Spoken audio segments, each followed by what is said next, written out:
ನಮಸ್ಕಾರ. ಎಲ್ಲರಿಗೂ ನಮಸ್ಕಾರ. ಸಂಕ್ಷಿಪ್ತವಾಗಿ ನನ್ನ ಬಗ್ಗೆ ಪ್ರತಿ ಸಲನೂ ಹೇಳ್ತಲೇ ಇರ್ತೇನೆ ವಾಸು. ಕೇಳಿಸ್ಕೊಂಡವ್ರೆ ಮತ್ತೆ ಮತ್ತೆ ಕೇಳಿಸ್ಕೊಂತಾ ಇರ್ತಾರೆ. ಇನ್ಮೇಲೆ ಪರಿಚಯನ ನಿಲ್ಲಿಸ್ಬಿಟ್ಟು ಬರೀ ನೇರವಾಗಿ ನಾವು ಮಾತುಕತೆಗೆ ಹೋದ್ರೆ ಒಳ್ಳೇದೇನೋ ಅಂತ ಅನ್ಸುತ್ತೆ. ನನಗೇನು ನನ್ನ ಬಗ್ಗೆ ಏನೋ ಹೇಳ್ಕೊಳ್ಬೇಕು ಅಂತ ಯಾವ ಒಂದು ತೃಣ ಮಾತ್ರವೂ ಇಷ್ಟ ಇಲ್ಲ ನನ್ಗೆ. ಅದೊಂದು ಸಬ್ಜೆಕ್ಟಿವ್ ಮ್ಯಾಟರ್. ಸಾಧನೆ ಅನ್ನೋದು ಒಂದು ಸಬ್ಜೆಕ್ಟಿವ್ ಮ್ಯಾಟರ್. ನಾವು ಅನ್ಕೊಂತೀವಿ ನಾವೇನೋ ಮಾಡಿದೀವಿ ಅಂತ, ಅದೆಲ್ಲ ಒಂದ್ ರೀತಿನಲ್ಲಿ ಏನು ಇಲ್ಲ ಅಂತಂದೇ ಅರ್ಥ. ಆಗ್ಲಿ ಇವತ್ತಿನ ಈ ಮಾತುಕತೆಯನ್ನ, ಚರ್ಚೆಯನ್ನ, ಉಪನ್ಯಾಸವನ್ನ ಈ ಸಣ್ಣ ಪ್ರಾರ್ಥನಾ ಶ್ಲೋಕದಿಂದ ಪ್ರಾರಂಭ ಮಾಡ್ತೇನೆ. ವಸುದೇವ ಸುತಂ ದೇವಂ ಕಂಸ ಚಾಣೂರಮರ್ದನಂ ವಸುದೇವ ಸುತಂ ದೇವಂ ಕಂಸ ಚಾಣೂರಮರ್ದನಂ ದೇವಕೀ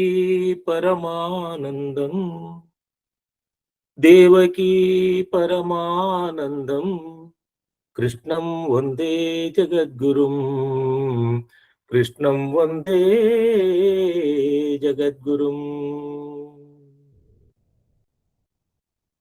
ಕೃಷ್ಣನಿಗೆ ನಮಸ್ಕಾರ. ಎಲ್ಲ ಸಭೆಗೆ ನಮಸ್ಕಾರ. ಅಜ್ಞಾತವಾದಂತಹ ಸಭೆ ಇದು. ನಾನು ಒಂದು ರೀತಿಯಲ್ಲಿ ಗೋಡೆ ನೋಡ್ಕೊಂಡು ಪಾಠ ಮಾಡಿದ ಹಾಗೆ. ಆದ್ರೂ ಪರವಾಗಿಲ್ಲ, ನೀವಲ್ಲಿ ತೆರೆ ಮರೆಯಲ್ಲಿ ನನ್ನನ್ನು ನೋಡ್ತಾ ಇರ್ತೀರಾ ಅನ್ನೋದು ನನಗೆ ಒಂದು ಧೈರ್ಯ. ಈ ಸಲದ ಇದನ್ನ ವಾಣಿ ಹೇಳಿದ್ರು ಮಾಡ್ಬೇಕು ನೀನು ಅಂತ. ನಾನು ವಿದೇಶಕ್ಕೆ ಹೊರಡೋನಿದ್ದೆ. ಆ ಗಡಿಬಿಡಿನಲ್ಲಿ ಸಮಯ ಡೇಟ್ ನೋಡ್ಕೊಳ್ಳಿಲ್ಲ. ಆಗಸ್ಟ್ ಅಲ್ಲಿ ಇರ್ಬೋದೇನೋ ಅಂತ ಅನ್ಕೊಂಡಿದ್ದೆ. ಈ ಹೋದ ವಾರ ನನಗೆ ವಾಣಿ ಮೆಸೇಜ್ ಮಾಡಿ, ನಿಮ್ದು ಏನು ಸಬ್ಜೆಕ್ಟ್ ಕೊಡ್ತೀರಾ ಅಂದ್ರು. ಅಯ್ಯೋ, ಇನ್ನು ಮುಂದಿನ ತಿಂಗಳಲ್ವಾ ಅಂತ. ಇಲ್ಲ ಈ 14ನೇ ತಾರೀಕು, ಜುಲೈ 14 ಅಂತಂದ್ರು. ಸೊ ನನಗೆ ಒಂಥರ ಭಯ ಆಯ್ತು. ಆಮೇಲೆ ತಕ್ಷಣನೇ ಎಲ್ಲ ಕೊಡುಕೊಂಡು ಎದ್ದು, ನಿದ್ದೆಯಿಂದ ಎದ್ದು ಕುಂಭಕರ್ಣನ ಹಾಗೆ ಮತ್ತೆ ಎಲ್ಲ ರೆಡಿ ಆದೆ. ಆಗ ನಮ್ಮ ಮನಸ್ಸಿಗೆ ಬಂದಿದ್ದು 2 ಈ ಶೀರ್ಷಿಕೆಗಳು. ಭಗವದ್ಗೀತೆಯ ಮನಮುಟ್ಟುವ ಶ್ಲೋಕಗಳು ಅಂತ, ಇನ್ನೊಂದು ಹೃದಯ ಸ್ಪರ್ಶಿ ಶ್ಲೋಕಗಳು ಅಂತ. ವಾಣಿ ಅದ್ಯಾಕೋ ಹೃದಯ ಸ್ಪರ್ಶಿನೇ ಓಕೆ ಮಾಡ್ಬಿಟ್ರು. ಯಾಕೆಂದ್ರೆ ಈ ಹೆಣ್ಮಕ್ಳು ಯಾವಾಗಲೂ ಹೃದಯವಂತರಾಗಿರ್ತಾರೆ. ಮನಸ್ಸಿಗಿಂತ ಅವರು ಹೃದಯಕ್ಕೆ ಹತ್ತಿರವಾದಂಥದ್ದೇ ಆ ಸಂಸಾರ ಅನ್ನೋದು, ಜಗತ್ತು ಅನ್ನೋದು ಅವ್ರಿಗೆ. ಹಾಗಾಗಿ ಅವರು ಹೃದಯವನ್ನೇ ಆರಿಸ್ಕೊಂಡ್ರು. ಆದ್ರಿಂದ ನಾನು ಕೂಡ ಹೃದಯ ಸ್ಪರ್ಶಿ ಶ್ಲೋಕಗಳು ಆ ಒಂದು ವಿಚಾರ ನನಗೆ ಕೊಟ್ಟಿದ್ದಾರೆ. ಆದ್ರಿಂದ ಅದ್ರ ಬಗ್ಗೆ ನನಗೆ ಯಥಾಶಕ್ತಿ ಯಥಾಮತಿ ತಿಳಿದುದನ್ನ ನಾನು ಹೇಳ್ತೀನಿ. ನಾನೇನು ದೊಡ್ಡ ಮೇಧಾವಿ ಅಲ್ಲ. ಗೊತ್ತಿರೋದನ್ನ ಅಧ್ಯಯನ ಮಾಡಿ ಹೇಳುವಂಥದ್ದು ಅಷ್ಟೇ. ನಾನು ಓದ್ಕೊಂಡೇ ಹೇಳುವಂಥದ್ದು. ಈ ಭಗವದ್ಗೀತೆಯ ಭಾಷ್ಯವನ್ನ ಆಚಾರ್ಯ ತ್ರಯರು ಬರೆದಿದ್ದಾರೆ. ಪ್ರಸ್ಥಾನ ತ್ರಯಗಳ ಭಾಷ್ಯ ಬರೆದಾಗಲೇ ಅವರು ಜಗದ್ಗುರುಗಳು ಅಂತ ಅನಿಸ್ಕೊಳ್ಳೋದು ಅಂತ ಹೇಳಿ ನಾನು ನಮ್ಮ ಗುರುಗಳ ಮೂಲಕ ಕೇಳಿದೆ. ಪ್ರಸ್ಥಾನ ತ್ರಯಗಳು ಅಂದ್ರೆ ಭಗವದ್ಗೀತೆ, ಬ್ರಹ್ಮಸೂತ್ರಗಳು ಮತ್ತೆ ಉಪನಿಷತ್ತುಗಳು. ಅದರೊಳಗೆ ಭಗವತ್ಪಾದ ಬಾದರಾಯಣರು ಅಂದ್ರೆ ನಮ್ಮ ವೇದವ್ಯಾಸರು 10 ಉಪನಿಷತ್ತುಗಳನ್ನ ಹೇಳಿದ್ದಾರೆ. ಸಾಕಪ್ಪ, ಸುಮಾರು 100 ಉಪನಿಷತ್ತುಗಳಿವೆ, ಅದರಲ್ಲಿ 10 ಉಪನಿಷತ್ತು ಸಾಕು ಅಂತ. ಹಾಗಾಗಿ ಆಚಾರ್ಯ ತ್ರಯರು ಈ 3 ವಿಚಾರಗಳ ಮೇಲೆ ಭಾಷ್ಯವನ್ನು ಬರೀತಾರೆ. ಅದೆಲ್ಲ ಬರೆದಿರೋದು ಸಂಸ್ಕೃತದಲ್ಲೇ ಇದೆ. ಶಂಕರರು ಆಗ್ಲಿ, ಮಾಧ್ವರಾಗ್ಲಿ ಅಥವಾ ರಾಮಾನುಜಾಚಾರ್ಯರಾಗ್ಲಿ, ಎಲ್ಲ ಆಚಾರ್ಯ ತ್ರಯರು ಅದ್ರ ಮೇಲೆ ಭಾಷ್ಯವನ್ನು ಬರೀತಾರೆ. ಅದು ಸಂಸ್ಕೃತದಲ್ಲೇ ಇರ್ತಕ್ಕಂಥದ್ದು. ಆಮೇಲೆ ಇತ್ತೀಚೆಗಿನ ಕಾಲದಲ್ಲಿ ವಿನೋಬಾ ಭಾವೆ ಇರಬಹುದು, ರಾಧಾಕೃಷ್ಣನ್ ಇರ್ಬೋದು, ಅವರು ವ್ಯಾಖ್ಯಾನ ಅದ್ರ ಬಗ್ಗೆ ಬರೆದಿರ್ತಕ್ಕಂಥದ್ದು, the critical comments on that. Latest ಆಗಿ ಅಂದ್ರೆ ನಮ್ಗೆ ಗುಂಡಪ್ಪನವರು ಬರೆದಿದ್ದ ಜೀವನ ಧರ್ಮಯೋಗ, ಅವರು ಭಾಷಣ ಏನು ಗೀತಜ್ಞಾನ ಯಜ್ಞಗಳನ್ನ ಮಾಡಿ 18 ಅಧ್ಯಾಯಗಳನ್ನ ಅದನ್ನ ಅವ್ಯಾಹತವಾಗಿ ಹೇಳಿ ಆ ಪ್ರವಚನಗಳನ್ನು ಮಾಡಿ, ಆ ಪ್ರವಚನ ಏನು ಮಾಡಿದ್ದಾರೆ ಅದನ್ನ ಬರ್ಕೊಂಡು ಅದನ್ನ ಪ್ರಕಟಣೆ ಮಾಡಿರ್ತಕ್ಕಂಥದ್ದು ಜೀವನ ಧರ್ಮಯೋಗ. ಅದು ಬಹಳ ಸುಂದರವಾಗಿದೆ. ಇನ್ನು ನಾನು ಇನ್ನೊಂದು ರೆಫರ್ ಮಾಡಿದ್ದು ಈ ಇಸ್ಕಾನ್ ಅವರು ಭಗವದ್ಗೀತೆ ಆಸ್ ಇಟ್ ಈಸ್ ಅಂತ, ಅದು ಕೂಡ ತುಂಬಾ ಚೆನ್ನಾಗೇ ಇರ್ತಕ್ಕಂಥ ಒಂದು ಟೆಕ್ಸ್ಟ್. ಇಷ್ಟು ಆಧಾರದ ಮೇಲೆ ನಾನು ಅಲ್ಪ ಸ್ವಲ್ಪ ತಿಳ್ಕೊಂಡು ನಿಮ್ಮ ಹತ್ರ ಚರ್ಚೆ ಮಾಡುವಂಥದ್ದು. ಪ್ರಾರಂಭದೊಳಗೆ ನಾನು ನೇರವಾಗಿ ಭಗವದ್ಗೀತೆಗೆ ಹೋಗೋದಿಲ್ಲ. ಈ ಶ್ಲೋಕಗಳಿಗೆ ಪ್ರಾರಂಭದೊಳಗೆ ಒಂದು 8-10 ನಿಮಿಷ ಜನರಲ್ ಆಗಿ ಮಾತಾಡ್ಬಿಟ್ಟು ಆಮೇಲೆ ನಾನು ನೇರವಾಗಿ ಹೃದಯ ಸ್ಪರ್ಶಿ ಶ್ಲೋಕಗಳಿಗೆ ಹೋಗ್ತೇನೆ. 701 ಶ್ಲೋಕಗಳು ಇರ್ತಕ್ಕಂಥದ್ದು ಭಗವದ್ಗೀತೆಯಲ್ಲಿ. 701 ಶ್ಲೋಕಗಳು, ಒಟ್ಟು ಶ್ಲೋಕ ಇರ್ತಕ್ಕಂಥದ್ದು. 18 ಅಧ್ಯಾಯಗಳು ಇರ್ತಕ್ಕಂಥದ್ದು ಭಗವದ್ಗೀತೆ. ಇದು ನಮ್ಗೆಲ್ಲ ಗೊತ್ತಿದೆ. ಭಗವದ್ಗೀತೆ ಸಂಪೂರ್ಣವಾಗಿ ನಾನು ಈಗ ಪೂರ್ಣವಾಗಿ ಹೇಳ್ಬೇಕು ಅಂದ್ರೆ ಅದನ್ನೆಲ್ಲ ಗೀತಜ್ಞಾನ ಪ್ರತಿಯೊಂದು ಶ್ಲೋಕವನ್ನು ಹೇಳ್ತಾ ಹೋದ್ರೆ ಅದು ಪುರಾಣ ಆಗ್ಬಿಡ್ತದೆ. ಇಲ್ದಿದ್ರೆ ಅದು ವಿಸ್ತೃತವಾಗಿ ಜ್ಞಾನ ಯಜ್ಞದ ಒಂದು ಇದಾಗ್ತದೆ. ಅದನ್ನ ನಾನು ಮಾಡಕ್ ಹೋಗಲ್ಲ, ಅದಕ್ಕೆ ಸಮಯನೂ ಇಲ್ಲ ನಮ್ಗೆ. ಒಂದು. ಎರಡನೇದು, ಅದು ಎಲ್ಲರಿಗೂ ಇಷ್ಟ ಆಗೋದಿಲ್ಲ. ಪ್ರತಿಯೊಂದು ಶ್ಲೋಕನು ಹೇಳಿ ಅದು ನಿಜವಾಗ್ಲೂ ನಾನು ಎಲ್ಲಾ ಗೀತಜ್ಞಾನ ಯಜ್ಞದ ಎಲ್ಲಾ ಅಧ್ಯಾಯಗಳನ್ನು ನಾನು ಕೇಳಿದ್ದೀನಿ. ಸ್ವಾಮಿ ಪಾರ್ಥಸಾರಥಿ ಅಂತ ಹೇಳಿ ನಮ್ಮ ಬ್ರಹ್ಮಾಜಿಯವರ ಕನ್ನಡದೊಳಗೆ ಹೇಳುವಂತ ಬ್ರಹ್ಮಾಜಿಯವ್ರದ್ದು, ನಮ್ಮ ಚಿನ್ಮಯ ಮಿಷನ್ ಅವರು, ವೇದಾಂತ ಅಕಾಡೆಮಿ ಪಾರ್ಥಸಾರಥಿ ಅವರು ಹೇಳಂತ, ಅವರ ಮಗಳು ಈಗ ಸುನಂದಾಜಿ ಮಾಡ್ತಾರೆ. ಪ್ರತಿ ವರ್ಷನೂ ಒಂದ್ಸಲ ಬರ್ತಾರೆ ಅವರು ಬೆಂಗಳೂರಿಗೆ. ಒಂದು ಅಧ್ಯಾಯವನ್ನ ಅವರು ವ್ಯಾಖ್ಯಾನ ಮಾಡ್ತಾರೆ. ಅದು ಗೀತಜ್ಞಾನ ಯಜ್ಞಗಳನ್ನ ನಾವೆಲ್ಲರೂ ಅಟೆಂಡ್ ಮಾಡಬೇಕು. ನಿಮ್ಮಲ್ಲಿ ಯಾರು ಅಟೆಂಡ್ ಮಾಡಿಲ್ಲದೆ ಇದ್ರೆ ಇದುವರೆಗೂ ಗೀತಜ್ಞಾನ ಯಜ್ಞ ಖಂಡಿತ ಕನಿಷ್ಠ ಪಕ್ಷ ಜೀವನದೊಳಗೆ ಒಂದು ಗೀತಜ್ಞಾನ ಯಜ್ಞವಾದ್ರೂ ನಾವು ಹಾಜರಾಗ್ಬೇಕು, ಅದನ್ನ ಕೇಳ್ಬೇಕು. ಅದು ಗುರುಗಳ ಬಾಯಲ್ಲಿ ಕೇಳಿದ್ರೇನೆ ಅದೊಂದು ಖುಷಿ. ಅದರ ಒಂದು ರುಚಿನೇ ಬೇರೆ. ಬಲ್ಲವನೇ ಬಲ್ಲ ಬೆಲ್ಲದ ರುಚಿ ಅಂತ ಹೇಳಿ. ಇಷ್ಟೊಂದು ಹೇಳಿ ನಾನು ಇನ್ನ ಪುರಾಣಕ್ಕೆ ಹೋಗೋದಿಲ್ಲ. ಯಾಕೆಂದ್ರೆ ಪುರಾಣವೆಂಬುದು ಪುಂಡರ ಗೋಷ್ಠಿ ಅಂತ ಹೇಳಿ ನಮ್ಮ ಅಲ್ಲಮ ಪ್ರಭು ಹೇಳ್ತಾನೆ. ಅದ್ರ ಬಗ್ಗೆನೂ ಜಾಸ್ತಿ ಹೇಳಕ್ ಹೋಗಲ್ಲ. ಯಾಕೆಂದ್ರೆ ಅದ್ರ ಬಗ್ಗೆ ಮತ್ತೆ ಚರ್ಚೆಗಳು ಶುರುವಾಗ್ತವೆ. ಮೊನ್ನೆ ತಾನೇ ಯಾರೋ ಇದೆಲ್ಲ ಸೋಷಿಯಲ್ ಮೀಡಿಯಾಗಳಲ್ಲಿ ಬಂದಂತ ಆ ಚರ್ಚೆಗಳು, ಆ ಕಾಂಟ್ರವರ್ಸಿಸ್ ಹೋಗದೆ ನಾವು ತಿಳಿಯಾಗಿ ಮಾತಾಡ್ಕೊಂಡು, ನಾನು ಆರಿಸ್ಕೊಂಡಿರೋದು ಹೃದಯ ಸ್ಪರ್ಶಿ ಶ್ಲೋಕಗಳು. ಯಾವ್ಯಾವ ಶ್ಲೋಕಗಳು ನಮ್ಮ ಸಾಮಾನ್ಯ ನಿತ್ಯದ ಜೀವನದಲ್ಲಿ ನಾವು ಹೇಳ್ತಾ ಇರ್ತೀವಿ. ಸುಖೇ ದುಃಖೆ ಸಮಯಕೃತ ಲಾಭ ಲಾಭೋ ಜಯ ಜಯ ಅಂತ ಹೇಳ್ತಿರ್ತೀವಿ. ಕರ್ಮಣ್ಯ ಅಧಿಕಾರಸ್ಥೆ ಮಾಫಲೇಶು ಕದಾಚನ ಅಂತ ಹೇಳ್ತಿರ್ತೀವಿ. ಜಾತಸ್ಯಾಹಿ ಧ್ರುವಂ ಮೃತ್ಯು ಧ್ರುವಂ ಜನ್ಮ ಮೃದು, ಇದನ್ನ ಹೇಳ್ತಾ ಇರ್ತೀವಿ. ಹೀಗೆ ಕೆಲವು ಶ್ಲೋಕಗಳು ಜಾನಪದವಾಗಿ, ಅಂದ್ರೆ ನಮ್ಮ ನಿತ್ಯ ಜೀವನದೊಳಗೆ ಇದನ್ನ ಹೇಳುವಂತ ಪರಿಪಾಠ ಆಗ್ಬಿಟ್ಟಿದೆ ನಮ್ಗೆ. ಹೇಗೆ ಸರ್ವಜ್ಞ ಪದಗಳನ್ನು ಹೇಳ್ತೀವಿ, ಹೇಗೆ ಗಾದೆಗಳನ್ನು ಹೇಳ್ತೀವಿ, ಹಾಗೇನೆ ಭಗವದ್ಗೀತೆಯ ಕೆಲವು ಶ್ಲೋಕಗಳು ನಮ್ಮ ಬಾಯಿಗಿರ್ತದೆ. ಅದು ಒಂದು ಶಬ್ದನೋ, ಒಂದು ಒಂದು ಲೈನೋ ಅಥವಾ ಶ್ಲೋಕವನ್ನು ಹೀಗೆ ಹೇಳುವಂತ ಪರಿಪಾಠ ಇದೆ ನಮ್ಮಲ್ಲಿ. ಹೇಗೆ ಇದು ನಮ್ಮ ಭಜಗೋವಿಂದಮ್ಮ ಶ್ಲೋಕಗಳನ್ನು ಹೇಳ್ತೇವೆ, ಹೇಗೆ ಮಂಕುತಿಮ್ಮನ ಕಗ್ಗಗಳನ್ನು ಅಲ್ಲಲ್ಲೇ ಕೋಟ್ ಮಾಡ್ತೇವೆ, ಹಾಗೇನೆ ಈ ಭಗವದ್ಗೀತೆಯ ಕೆಲವು ಶ್ಲೋಕಗಳನ್ನ, ಕೆಲವು ಶ್ಲೋಕದ ಸಾಲನ್ನ, ಕೆಲವು ಶಬ್ದಗಳನ್ನ ನಾವು ಅಲ್ಲಲ್ಲಿ ಕೋಟ್ ಮಾಡ್ತೇವೆ. ಅಂತ ಒಂದು ಶ್ಲೋಕಗಳನ್ನು ಮಾತ್ರ ನಾನು ಆರಿಸ್ಕೊಂಡು ನಿಮ್ಮ ಎದುರಿಗೆ ಪ್ರಸ್ತುತಪಡಿಸುವಂತ ಒಂದು ಪ್ರಯತ್ನ ಮಾಡ್ತೇನೆ. ಇಷ್ಟು ಈ ಸಣ್ಣ ಒಂದು ಇಂಟ್ರಡಕ್ಷನ್. ಜೊತೆಗೆ ಈಗ ಈ ಭಗವದ್ಗೀತೆ ಅನ್ನೋದು ಕೃಷ್ಣನೇ ಹೇಳಿದ್ದು ಅಂತ ನಮಗೆ ಗೊತ್ತಿದೆ. ಈ ಕುರುಕ್ಷೇತ್ರ ಯುದ್ಧದ ಸಮಯದೊಳಗೆ ಅರ್ಜುನ ವಿಷಾದ ಯೋಗ ಅಂತ ಮೊದಲನೇ ಅಧ್ಯಾಯವೇ ಆಗಿ ಬರ್ತದೆ. ಕೃಷ್ಣ ಹೇಳಿದ್ದು ಯಾರಿಗೆ ಹೇಳ್ದ? ಕೃಷ್ಣನಿಗೆ ಹೇಳಿದ. ನಿಮ್ಗೆ ಆಶ್ಚರ್ಯ ಆಗ್ಬೋದು, ನಾನು ಹೇಳೋ ಮಾತಿದು ಏನಪ್ಪ ಹಿಮೇಶ್ ಏನೋ ಆಗ್ಬಿಟ್ಟಿದೆ ಇವ್ರಿಗೆ, ಏನೋ ಹೇಳ್ತಾ ಇದಾರಲ್ಲ ಅಂತ. ಕೃಷ್ಣನಿಗೆ ಹೇಳ್ದ ಅಂದ್ರೆ ಕೃಷ್ಣನಿಗೆ 10 ಹೆಸರು, ಅರ್ಜುನನಿಗೆ 10 ಹೆಸರು. ಅರ್ಜುನ ಫಲ್ಗುಣ ಪಾರ್ಥ ಕಿರೀಟಿ ಶ್ವೇತವಾಹನ ಭೀಭತ್ಸ ವಿಜಯ ಕೃಷ್ಣ ಸವ್ಯಸಾಚಿ ಧನಂಜಯ. ಇನ್ನೊಂದ್ಸಲ ಹೇಳ್ತೀನಿ. ಅರ್ಜುನ ಫಲ್ಗುಣ ಪಾರ್ಥ ಕಿರೀಟಿ ಶ್ವೇತವಾಹನ ಭೀಭತ್ಸ ವಿಜಯ ಕೃಷ್ಣ ಸವ್ಯಸಾಚಿ ಧನಂಜಯ ಅಂತ 10 ಹೆಸರು ಅರ್ಜುನಗೆ. ಅದ್ರೊಳಗೆ ಒಂದು ಹೆಸರು ಕೃಷ್ಣ ಅಂತ. ಕೃಷ್ಣ ಹೇಳ್ತಾನೆ, ಕೃಷ್ಣ ಕೇಳಿಸ್ಕೊಳ್ತಾನೆ. ಇನ್ನೂ ಒಂದು ಆಶ್ಚರ್ಯ, ಇನ್ನೊಂದು ಹೇಳ್ತೀನಿ. ಇದನ್ನ ಬಹಳ ಕೆಲವನ್ನೆಲ್ಲ ನಾವು ತಿಳ್ಕೊಳ್ಳೇಬೇಕು. ಆಶ್ಚರ್ಯ ಆಗ್ಬಿಡ್ತದೆ ನಮ್ಗೆ. ಇದನ್ನು ಬರೆದವನು ಕೃಷ್ಣ. ಏನು ಈ ಮಹಾಭಾರತ ಭಗವದ್ಗೀತೆ ಏನು ಬರೆದಿರೋದು, ಟೆಕ್ಸ್ಟ್ ಏನಿದೆ ಅದನ್ನ ತಯಾರು ಮಾಡಿದವನು ಕೃಷ್ಣ. ಯಾಕೆ? ಕೃಷ್ಣ ದ್ವೈಪಾಯನರು, ಬಾದರಾಯಣರು ಅಂತೀವಿ ನಾವು, ವೇದವ್ಯಾಸ ಮಹಾಮುನಿಗಳು, ಅವರಿಗೆ ಕೃಷ್ಣ ದ್ವೈಪಾಯರು ಅಂತ ಹೇಳ್ತಾರೆ. ಹೆಸರು ಕೃಷ್ಣ ಅಂತ ಹೆಸರಿದೆ ಅವರಲ್ಲೂ ಕೂಡ. ಅಂದ್ರೆ ಕೃಷ್ಣ ರಚನೆ ಮಾಡ್ತಾನೆ, ಕೃಷ್ಣ ಹೇಳ್ತಾನೆ, ಕೃಷ್ಣ ಕೇಳಿಸ್ಕೊಳ್ತಾನೆ. ಆತ್ಮವಿವಾರೇ ದ್ರಷ್ಟವ್ಯ ಶ್ರೋತವ್ಯೋ ಮಂತ್ರವ್ಯೋ ನಿಧಿಧ್ಯಾಸಿತವ್ಯ. ಇದು ನಮ್ಮ ಒಳಗಡೆ ಇರ್ತಕ್ಕಂಥದ್ದು, ಒಳಗಡೆನೆ ಉತ್ಪತ್ತಿ ಆಗುವಂಥದ್ದು, ಒಳಗಡೆನೆ ಅದು ಆಸ್ವಾದನೆ ಆಗುವಂಥದ್ದು ಅನ್ನೋದು ಆಂತರ್ಯದಲ್ಲಿ ಬಹಳ ವಿಶೇಷವಾದಂತಹ very subtle experience. It is a subtle meaning.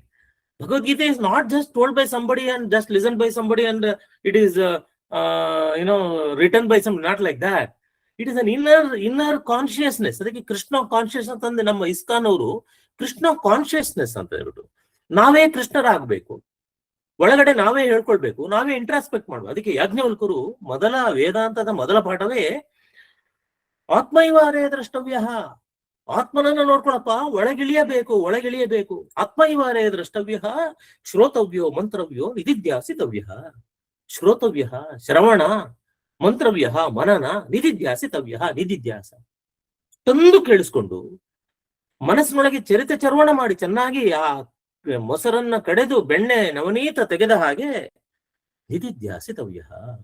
ಅಲ್ಲಿಗೆ ಒಂದು ನಿರ್ಧಾರ, ಇದಮಿತ್ತಂ, ಇದು ಇಲ್ಲಿ, ತತ್ವಮಸಿ, ಪ್ರಜ್ಞಾನಾಂ ಬ್ರಹ್ಮ ಅಹಂ ಬ್ರಹ್ಮಾಸ್ಮಿ. ಈ ಒಂದು ಆ ಸಟ್ಲ್ ಎಕ್ಸ್ಪೀರಿಯನ್ಸ್ ಹೋಗ್ತೀವಲ್ಲ, ಯಮ ನಿಯಮ ಆಸನ ಪ್ರಾಣಾಯಾಮ ಪ್ರತ್ಯಾಹಾರ ಧಾರಣ ಧ್ಯಾನ ಸಮಾಧಿ, ಆ ಸಮಾಧಿ ಸ್ಥಿತಿಗೆ ಹೋಗುವಂಥದ್ದು ಇದೆಯಲ್ಲ, ಅದು ಪ್ರತಿಯೊಬ್ಬ ಮನುಷ್ಯರಿಗೂ ಬರುವಂಥದ್ದು. ಈ ಭಗವದ್ಗೀತೆಯನ್ನ ಅಧ್ಯಯನ ಮಾಡ್ತಾ ಮಾಡ್ತಾ ಆನಂದವನ್ನು ಅನುಭವಿಸ್ತಾ ನಾವು ಆ ಲೆವೆಲ್ಗೆ ಹೋಗ್ಬಿಡ್ತೀವಿ. ಎಷ್ಟೋ ಜನ ಕೇಳ್ತಾರೆ, ಭಗವದ್ಗೀತೆ ಯಾಕಪ್ಪ ಎಲ್ಲ ಸ್ಕೂಲ್ಗಳಲ್ಲೆಲ್ಲ. ಬಹುಶಃ ನಮ್ಮಲ್ಲಿ ಸುಮಾರು ಜನಗಳಿಗೆ, ಅದರಲ್ಲೂ ಈ ರಾಜಕಾರಣಿಗಳಿಗೆ ಬಿಡಿ, ಅಂತ ಅಧ್ವಾನ ನಮ್ಮಲ್ಲಿ ಪ್ರಪಂಚದಲ್ಲಿ ಇರಕ್ಕೆ ಸಾಧ್ಯನೇ ಇಲ್ಲ. ಏನು ಗೊತ್ತಿಲ್ಲದಿದ್ರು ಕೂಡ ಏನೋ ಗೊತ್ತಿದೇನೋ ಅನ್ನೋ ಹೇಳ್ಕೊಳ್ಳುವಂಥದ್ದೇ ನಮ್ಮ ಪರಿಪಾಠ ಆಗ್ಬಿಟ್ಟಿದೆ ನಮ್ಮ ಇವರಲ್ಲಿ. ಭಗವದ್ಗೀತೆಯಲ್ಲಿ ಏನಿದೆ ಅಂತಂದೇ ಗೊತ್ತಿಲ್ಲ, ಆದ್ರೆ ಭಗವದ್ಗೀತೆ ಬೇಡ, ಇದು ಒಂದು ಪರಿಪಾಠ ಆಗ್ಬಿಟ್ಟಿದೆ. ಭಗವದ್ಗೀತೆ ಅಂದ್ರೆ ಏನು? ನಮ್ಮ ಪಾಶ್ಚಾತ್ಯರೆಲ್ಲ ಭಗವದ್ಗೀತೆಯನ್ನ ಸವಿಸ್ತಾರವಾಗಿ ಅಧ್ಯಯನ ಮಾಡಿ ಅವರು ನಮ್ಗೊಂದು ಕೊಡ್ತಾರೆ, ಏನೋ ದಿ ಕೌನ್ಸಿಲಿಂಗ್, ಸೈಕಾಲಜಿಕಲ್ ಆಸ್ಪೆಕ್ಟ್ಸ್, ಇವನ್ನೆಲ್ಲ ಹೊಸ ಹೊಸ ತಂತ್ರಗಳನ್ನು ಉಪಯೋಗಿಸಿ, it is nothing but A psychological text, it is nothing but A counselling text. ಇನ್ನೇನು ಇಲ್ಲ ಅದ್ರೊಳಗೆ. ಗುರು ಹೇಗಿರ್ಬೇಕು, ಶಿಷ್ಯ ಹೇಗಿರ್ಬೇಕು, ಮನಸ್ಸು ಅಂದ್ರೆ ಏನು. ಎಷ್ಟೋ ಜನ ಕೇಳಿದ್ರು ನನಗೆ ಭಗವದ್ಗೀತೆ ಅಂದ್ರೆ ಏನ್ ಸರ್, ಏನಿದೆ ಅದ್ರೊಳಗೆ ಅಂದ್ರೆ, there are only 3 things, body mind and intellect. ದೇಹ ಮನಸ್ಸು ಬುದ್ಧಿ, ಈ 3 ವಿಚಾರಗಳನ್ನ ಚರ್ಚೆ ಮಾಡೋದೇ ಭಗವದ್ಗೀತೆ. ಇನ್ನೇನು ಇಲ್ಲ ಅದ್ರೊಳಗೆ. ದೇವರು ಯಾವುದು, ಅವತಾರಗಳು, ಪುರಾಣಗಳು, ಅವರು ಇದು ರಾಮ ಕೃಷ್ಣ ಗೋವಿಂದ, ಏನು ಅಲ್ಲಿ ಇರ್ತಕ್ಕಂಥ ಒಂದು ಗಣಪತಿ ಪೂಜೆ ಪುನಸ್ಕಾರಗಳು, ಶಾಸ್ತ್ರ ಸಂಬಂಧಗಳು ಏನು ಇಲ್ಲ ಅದ್ರೊಳಗೆ. ಅರ್ಜುನನಿಗೆ ತುಂಬಾ ಬೇಜಾರಾಗಿರ್ತದೆ, ಅವನಿಗೆ ಹಿಂಸೆ ಆಗಿರ್ತದೆ, ವಿಷಾದ ಇರ್ತದೆ ಮನಸ್ಸಿನೊಳಗೆ. ಯುದ್ಧ ಮಾಡ್ಬೇಕು ಅಂತಂದು ತಯಾರಾಗಿ ಬಂದು ನಾನು ಯುದ್ಧ ಬೇಡ ಅಂದ್ಬಿಡ್ತಾನೆ. ಆ ಸಮಯ ನಮಗೂ ಕೂಡ ಎಷ್ಟೋ ಸಲ ಆಗ್ತದೆ ಜೀವನದೊಳಗೆ, ಏನೋ ಒಂದು ಬೇಸರ, ಹಿಂಸೆ, ಏನು ಬೇಡ, ಒಂದು ಕ್ಲೇಶಗಳು ಮನಸ್ಸಿನೊಳಗೆ. ಅವಾಗ ನಾವ್ ಏನ್ ಮಾಡ್ತೀವಿ, ಯಾರೋ ಒಬ್ಬ ಕೌನ್ಸಿಲಿಂಗ್, ಯಾರೋ ದೊಡ್ಡವ್ರು ಹೇಳ್ತಾರೆ, ಇಲ್ಲಿದ್ರೆ ಒಬ್ಬ ಸೈಕಾಲಜಿಸ್ಟ್ ಹತ್ರ ಹೋಗ್ತೀವಿ, ಅವ್ರು ನಮ್ಗೆ ಡಿಸ್ಕಸ್ ಮಾಡ್ತಾರೆ ನಮ್ ಜೊತೆಗೆ, ಏನ್ ಮಾಡ್ಬೇಕು, ಏನ್ ಮಾಡ್ಬಾರ್ದು, ಏನು ಹೇಗೆ ಅಂತ ಹೇಳಿ ಸಂಪೂರ್ಣವಾಗಿ ಕೂಲಂಕುಷವಾಗಿ ಚರ್ಚೆ ಮಾಡ್ತೀವಲ್ವಾ. It is nothing but counselling. ಕೃಷ್ಣನು ಅದೇ ಮಾಡಿದ್ದು ಅರ್ಜುನಿಗೆ, ಬೇರೆ ಏನು ಹೇಳಿಲ್ಲ. ಅವನು ಪೂಜೆ ಮಾಡು, ನಮ್ಮ ಮಂತ್ರ ಹೇಳು, ಷೋಡಶೋಪಚಾರ ಪೂಜೆ ಮಾಡು, ಗಣಾನ ಅಂತ ಗಣಪತಿ ಹವಾಮಹ, ಏನು ಇಲ್ಲ. ಅದೇನು ಮಂತ್ರಗಳು ತಂತ್ರಗಳು ಏನಿಲ್ಲ. It is nothing but purely psychological text. ಈ ಮನಸ್ಸನ್ನ ಹೇಗೆ ನೀನು ನಿಗ್ರಹಿಸ್ಬೇಕಪ್ಪ, ನೀನು ಮಾಡುವಂತ ಕರ್ತವ್ಯನ ಹೇಗೆ ಮಾಡ್ಬೇಕು, ಯಾವ ರೀತಿ ಮಾಡ್ಬೇಕು, ಯಾವ ಪರಿಸ್ಥಿತಿ ಬಂದಾಗ ಹೇಗೆ ನೀನ್ ತಯಾರಾಗ್ಬೇಕು ಅನ್ನೋದನ್ನ ಕೂಲಂಕುಷವಾಗಿ ಸವಿಸ್ತಾರವಾಗಿ ಒಂದೊಂದೇ ಅವ್ನು ಕೇಳ್ತಾನೆ ಕೆಲವು ಸಲ ಪ್ರಶ್ನೆ, ಅದಕ್ಕೆ ಆನ್ಸರ್ ಮಾಡುವಂಥದ್ದು, ಆಮೇಲೆ ಸೇರಿಸಿ ಹೇಳುವಂಥದ್ದು, ಇವೆಲ್ಲ ಬಹಳ ಸುಂದರವಾಗಿ ನಮಗೆ ಕಟ್ಟಿಕೊಟ್ಟಂತವ್ರು ಕೃಷ್ಣ ದ್ವೈಪಾಯನರು. ಅದರಿಂದ ಕೃಷ್ಣ ಕೃಷ್ಣ ಕೃಷ್ಣ, 3 ಕೃಷ್ಣಗಳು. ಕೃಷ್ಣ ರಚನೆ ಮಾಡ್ತಾನೆ, ಕೃಷ್ಣ ಹೇಳ್ತಾನೆ, ಕೃಷ್ಣ ಕೇಳಿಸ್ಕೊಂತಾನೆ. ಇದು ಭಗವದ್ಗೀತೆಯ ಅತ್ಯಂತ ಅದ್ಭುತವಾದಂತಹ ಒಂದು ಕಲ್ಪನೆ ಆಗಿರ್ತಕ್ಕಂಥದ್ದು, ಅದು ಗೊತ್ತಿರ್ತಕ್ಕಂಥದ್ದು. ಇನ್ನು ನಾನು ನಿಮ್ಗೆ ಈ ಮೊದಲನೇ ಶ್ಲೋಕ ಹೇಳ್ತೀನಿ ಈಗ, ಯಾಕೆಂದ್ರೆ ನಾವು ಹೃದಯ ಸ್ಪರ್ಶಿ ಶ್ಲೋಕಗಳು ಅಂದ ಕೂಡಲೇ ನಮಗೆ ಫಸ್ಟ್ ಬರೋದೇ ಮೊದಲನೇ ಶ್ಲೋಕ. ಏನ್ ಶ್ಲೋಕ? ಮೊದಲನೇ ಶ್ಲೋಕ, ಧರ್ಮಕ್ಷೇತ್ರೇ ಕುರುಕ್ಷೇತ್ರೇ ಸಮವೇತಾಯುತ್ಸವ ಮಮ ಕಾಹ ಪಾಂಡವಾಶ್ಚೈವ ಹಿಮ ಕುರ್ವಂತಿ ಸಂಜಯ. ಕೇಳ್ತಾನೆ ಧೃತರಾಷ್ಟ್ರ. ಮೊದಲನೇ ಶ್ಲೋಕ ಏನಪ್ಪಾ, ಇಲ್ಲಿ ಎಲ್ಲ ಸೇರ್ಕೊಂಡ್ಬಿಟ್ಟಿದಾರಲ್ಲ, ನನ್ನವರು ಪಾಂಡವರ ಮಕ್ಕಳು ಎಲ್ಲ ಸೇರ್ಕೊಂಡಿದಾರಲ್ಲ, ಏನಾಗ್ತಾ ಇದೆ ಹೇಳು. ಯಾಕೆಂದ್ರೆ ಇವನು ಕುರುಡ ಧೃತರಾಷ್ಟ್ರ. ಸಂಜಯನಿಗೆ ಕೃಷ್ಣ ಒಂದು ವರ ಕೊಟ್ಟಿರ್ತಾನೆ, ಏನಪ್ಪಾ ಅಂದ್ರೆ ನಿನ್ ಕೈಯೊಳಗೆ ನಿನ್ ಕಾಣಿಸ್ತದೆ ಎಲ್ಲಾನು ನಿಂಗೆ. ಇವಾಗ ಏನ್ ನಾವು ಮೊಬೈಲ್ ಅಲ್ಲಿ ಏನು ನಾವಿವಾಗ ನಾನು ಜರ್ಮನಿಯಲ್ಲಿ ಕೂತ್ಕೊಂಡು ನಿಮ್ಮ ಹತ್ರ ಮಾತಾಡ್ತಿದ್ದೀನಿ, ನೀವು ಆರಾಮಾಗಿ ಕೇಳಿಸ್ಕೊಳ್ತಾ ಇದ್ದೀರಾ. ಇದು ಮುಖ ಜೊತೆಗೆ ಇದನ್ನೇನೋ ಅನ್ನುವಷ್ಟು ಭಾವನೆ ನಿಮಗೆ ಅನುಭವ ಬರ್ತದೆ. ಆ ರೀತಿಯಾಗಿ ಯೋಚನೆ ಮಾಡ್ಬೇಕು ನಾವು. ಆ ಕಾಲದಲ್ಲೇ ಆ ಒಂದು ತಂತ್ರಜ್ಞಾನ ಗೊತ್ತಿತ್ತೇನೋ ಅನ್ನೋಷ್ಟ್ರ ಮಟ್ಟಿಗೆ ಸಂಜಯ ಅವನು ನೋಡ್ಕೊಂಡು ಅವನ ಕೈನಲ್ಲಿ ಕಾಣಿಸ್ತಾ ಇರುತ್ತೆ, ನೋಡ್ಕೊಂಡು ಯುದ್ಧವನ್ನು ಹೇಳ್ತಾ ಬರ್ತಾನೆ, ಹಿಂಗ ಆಗ್ತಾ ಇದೆ, ಹಿಂಗ.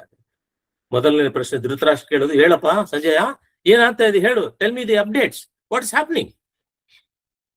ಅದು ಧೃತರಾಷ್ಟ್ರನ ಆ ಒಂದು ಆ ಮಮತೆ ಏನಿದೆ ಅದನ್ನ ತೋರಿಸುವಂತದ್ದು ಆ ಶ್ಲೋಕದಲ್ಲಿದೆ. ಮಮಕಾಹ ಪಾಂಡವಾಶ್ಚೈವ. ನೋಡಿ, ಅಲ್ಲಿಂದಲೇ ಶುರುವಾಗ್ತದೆ ಕಾನ್ಫ್ಲಿಕ್ಟ್, ಮನಸ್ಸಿನ ಒಂದು ಕಾನ್ಫ್ಲಿಕ್ಟು. ನಮ್ಮ ವಚನಕಾರರು ಹೇಳಿದ್ರು, ಇವನಾರ್ವ ಇವನಾರವ್ವ ಇವನಮ್ಮವ ಅಂತ ಹೇಳ್ರಪ್ಪ. ವಸುಧೈವ ಕುಟುಂಬಕಂ ಅಂತ ಒಂದು ಕಾನ್ಸೆಪ್ಟ್ ಏನಿದೆ, ಸರ್ವೇ ಭವಂತು ಸುಖಿನಃ ಸರ್ವೇ ಸಂತು ನಿರಾಮಯಾಹ ಅಂತಂದು ಹೇಳಿ ನಾವ್ ಏನ್ ಹೇಳ್ತೀವಿ, ಆ ಒಂದು ಕಾನ್ಸೆಪ್ಟ್ ಇದೆಯಲ್ಲ, ಅದು ಇಲ್ಲಿ ಎಷ್ಟೊಂದು ಸುಂದರವಾಗಿ ಕಟ್ಕೊಟ್ಟಿದ್ದಾರೆ ಅಂದ್ರೆ, ಅದನ್ನ ಡಿಸ್ಕ್ರಿಮಿನೇಷನ್ ಎಷ್ಟು ಚೆನ್ನಾಗಿ ವೇದವ್ಯಾಸರು ಹೇಳ್ತಾರೆ ಅಂದ್ರೆ, ಮಮಕಾಹ ಪಾಂಡವಾಶ್ಚೈವ, ನನ್ನವರು ಮತ್ತು ಪಾಂಡವರ ಮಕ್ಕಳು. ಅವರು ನಮ್ಮ ಮಕ್ಕಳು ಅಂತ ಹೇಳಲ್ಲ, ಅವನು ತಮ್ಮನ ಮಕ್ಕಳು, ಅವನ ಮಕ್ಕಳು ತರ. ಇವಾಗ ನಾವು ನಮ್ಮ ನಿಜ ಜೀವನದೊಳಗೆ ಈಗ ನಮ್ಮ ಚಿಕ್ಕಪ್ಪನ ಮಗನು, ದೊಡ್ಡಪ್ಪನ ಮಗನು, ಅವನು ನಮ್ಮ ಸ್ವಂತ ಚಿಕ್ಕಪ್ಪ, ಅವನ ಅಣ್ಣ ತಮ್ಮ ಅಂತಂದೇ ಅನ್ಕೊಂತೀವಿ ನಾವು. ನಮ್ಮ ಚಿಕ್ಕಪ್ಪನ ಮಗಳನ್ನ ನಮ್ಮ ಸ್ವಂತ ತಂಗಿ ಅಂತಂದೇ ಅನ್ಕೊಂತೀವಿ ನಾವು. ಬೇರೆಯವಳು ಅವ್ರು ಬೇರೆ ಅಂತ ನಮ್ಕೂಡ ಡಿಸ್ಕ್ರಿಮಿನೇಷನ್ ಬರಲ್ಲ ನಮ್ಗೆ. ಅಷ್ಟೊಂದು ಆ ಒಂದು ಭಾವನೆಯಲ್ಲೇ ನಮ್ಮ ಬದುಕು ನಡೀತಾ ಇದೆ, ಈಗಿನ ಕಾಲದಲ್ಲೂ ಕೂಡ ನಡೀತಾ ಇದೆ. ನನ್ನ ಸ್ವಂತ ತಂಗಿ ಇವಳು ಅನ್ನೋ ಭಾವನೆಯಲ್ಲೇ ನಾವು ನಡ್ಕೊಂಡು ಹೋಗ್ತೀವಿ. ಹಾಗಿರ್ಬೇಕಾದ್ರೆ ಮಹಾಭಾರತದ ಸಮಯದೊಳಗೆ ಧೃತರಾಷ್ಟ್ರ ಹೇಳ್ತಾನೆ, ಮಮಕಾಹ ಪಾಂಡವಾಶ್ಚೈವ ಕಿಮಕುರುವಂತೆ ಸಂಜಯ. ನನ್ನವರೂ ಮತ್ತು ಪಾಂಡವರ ಮಕ್ಕಳು, ಮಮಕಾಹ ನನ್ನವರು, ನನ್ನ ಮಕ್ಕಳು, ಪಾಂಡವಾಶ್ಚೈವ ಪಾಂಡುರಾಜನ ಮಕ್ಕಳು, ಅವರಿಬ್ಬರ ಮಧ್ಯೆ ಏನ್ ನಡೀತಾ ಇದೆ ಹೇಳಪ್ಪ ಅಂದ್ರೆ, ಅಲ್ಲಿ ಡಿಸ್ಕ್ರಿಮಿನೇಷನ್, ಮನಸ್ಸಿನ ಗೊಂದಲವನ್ನ ನೋಡಿ. ನಮ್ಮಲ್ಲೇ ಇರ್ತಕ್ಕಂಥ ಡಿಸ್ಕ್ರಿಮಿನೇಷನ್ ಮೊದಲು ಪ್ರಶ್ನೆ ಮಾಡ್ತಾರೆ ವೇದವ್ಯಾಸರು, ಮೊದಲು ಹೇಳ್ತಾರೆ, ಹೈಲೈಟ್ ಮಾಡ್ತಾರೆ. ಇಲ್ಲಿಂದ ಭಗವದ್ಗೀತೆ ಪ್ರಾರಂಭ ಆಗ್ತದೆ. ಇದನ್ನ ನಾವು ಮೊದಲನೇ ಹೃದಯ ಸ್ಪರ್ಶಿ ಶ್ಲೋಕವನ್ನ ನಾವು ತಿಳ್ಕೊಳ್ಬೇಕು. ಇನ್ನ ಬಹಳ ವಿಶೇಷವಾಗಿ ನಿಮ್ಗೆ ಹೇಳ್ಬೇಕು ಅಂದ್ರೆ, ಭಗವದ್ಗೀತೆ ಪ್ರಾರಂಭ ಆಗೋದು ಧರ್ಮಕ್ಷೇತ್ರೇ ಕುರುಕ್ಷೇತ್ರೇ ಸಮವೇತ ಅಂದ್ರೆ ಧರ್ಮ ಅನ್ನೋ ಶಬ್ದದಿಂದ ಶುರುವಾಗ್ತದೆ. ಇನ್ನು ನಾವು ಜಂಪ್ ಮಾಡ್ಬಿಡೋಣ, ಭಗವದ್ಗೀತೆ ಕೊನೆ ಶ್ಲೋಕಕ್ಕೆ ಹೋಗ್ಬಿಡೋಣ. ಯತ್ರ ಯೋಗೇಶ್ವರ ಕೃಷ್ಣೋ ಯತ್ರ ಪಾರ್ಥೋ ಧನುರ್ಧರಃ ತತ್ರ ಶ್ರೀ ವಿಜಯೋ ಭೂತಿರ್ ಧ್ರುವ ನೇತಿರ್ಮತಿರ್ಮಮ. ಇದು ಕೊನೆ ಶ್ಲೋಕ. ಯತ್ರ ಯೋಗೇಶ್ವರ ಕೃಷ್ಣೋ ಯತ್ರ ಪಾರ್ಥೋ ಧನುರ್ಧರಃ ಮಮ ಅನ್ನೋ ಶಬ್ದದಲ್ಲಿ ಕ್ಲೋಸ್ ಆಗುತ್ತೆ. ಧರ್ಮ ಅನ್ನೋ ಶಬ್ದದಲ್ಲಿ ಪ್ರಾರಂಭವಾಗಿ ಮಮ ಅನ್ನೋ ಶಬ್ದದಲ್ಲಿ ಕೊನೆಯಾಗಿ, ಇದು ಧರ್ಮ ಮಮ ಧರ್ಮ ಎರಡನ್ನ ಸೇರಿಸಿದ್ರೆ ಮಮ ಧರ್ಮ ಆಗ್ತದೆ. ನೋಡಿ ಎಷ್ಟೊಂದು ಸುಂದರವಾಗಿ ಇದರ ಆಂತರ್ಯವನ್ನು ಹೇಳ್ಬೇಕು ಅಂದ್ರೆ, ಈ ಫಸ್ಟ್ ಪದ ಕೊನೆಯ ಪದವನ್ನ ಸೇರಿಸಿ ಭಗವದ್ಗೀತೆಯ ಸಂಪೂರ್ಣ ಆ ಸಾರಾಂಶವನ್ನ ಕಟ್ಟಿಕೊಡುವಂಥದ್ದು ವೇದವ್ಯಾಸರು. ಮಮ ಧರ್ಮ ಸ್ವಧರ್ಮ, ಅದು ಭಗವದ್ಗೀತೆಯಲ್ಲಿ ಹೇಳುವಂಥದ್ದು. ಅವನದು ಏನು ಸ್ವಧರ್ಮ, ಅವನು ಏನು ಮಮಧರ್ಮ. ಅರ್ಜುನಂದು ಮಮಧರ್ಮ ಕ್ಷತ್ರಿಯ, ಅವನು ಯುದ್ಧ ಮಾಡ್ಬೇಕು. ಎಲ್ಲರೂ ಮಮಧರ್ಮವನ್ನು ಪಾಲಿಸಿದ್ರೆ ಎಷ್ಟು ಚೆನ್ನಾಗಿರ್ತದೆ. ಒಬ್ಬ ಟೀಚರ್ ಅದನ್ನು ಟೀಚ್ ಮಾಡ್ಬೇಕು, ಪಾಠ ಮಾಡುವ. ಅದು ರಾಜಕೀಯ ಮಾಡಿದ್ರೆ ಸುಮಾರು ಜನ ಮಾಡ್ತಾರೆ ನಮ್ಮಲ್ಲಿ. ಅವನು ಇನ್ನೊಬ್ನು ಯಾರೋ ಅವನು ಕೆಲಸ ಮಾಡ್ಬೇಕು, ಅವನು ವೈದ್ಯ ಅನ್ನೋನು, ಅವನು ರೋಗ ತಪಾಸಣೆ ಅದರಲ್ಲೂ ಇಳಿಬೇಕು. ಅವನು ನಾನು ಕಿಡ್ನಿ ಕಟ್ ಮಾಡ್ಬಿಡ್ತೀನಿ, ನಾನು ಲಿವರ್ ಕಟ್ ಮಾಡ್ಬಿಡ್ತೀನಿ, ಮೋಸಕ್ಕೆ ಶುರು ಮಾಡ್ಬಿಟ್ರೆ ಅವನು ವ್ಯಾಪಾರಕ್ಕೆ. ಅವನು ಏನು ವೈದ್ಯ, ಅವನು ಕಾಪಾಡ್ಬೇಕು, ನಮ್ಮನ್ನ ಕಾಪಾಡುವನ್ನೇ ಸಾಯಿಸೋಕೆ ಶುರು ಮಾಡ್ಬಿಟ್ರೆ ಮಮ ಧರ್ಮ ಆಗ್ಲಿಲ್ವೇ ಅದು? ಒಬ್ಬ ಛಾತ್ರ, ಒಬ್ಬ ವಿದ್ಯಾರ್ಥಿ ತಪ್ಪು ಮಾಡ್ತಾ ಇದ್ರೆ ಅವನು ಗುರುವನ್ನು ಹೇಳ್ಬೇಕು. ಏನು, ವಿದ್ಯೆ ಕಲಿಸದ ತಂದೆ ಬುದ್ಧಿ ಹೇಳದ ಗುರುವು, ವಿದ್ಯೆ ಕಲಿಸದ ತಂದೆ ಬುದ್ಧಿ ಹೇಳದ ಗುರುವು, ಬಿದ್ದಿರಲು ಬಂದು ನೋಡದ ತಾಯಿ ಶುದ್ಧ ವೈರಿಗಳಂತೆ ಸರ್ವಜ್ಞ.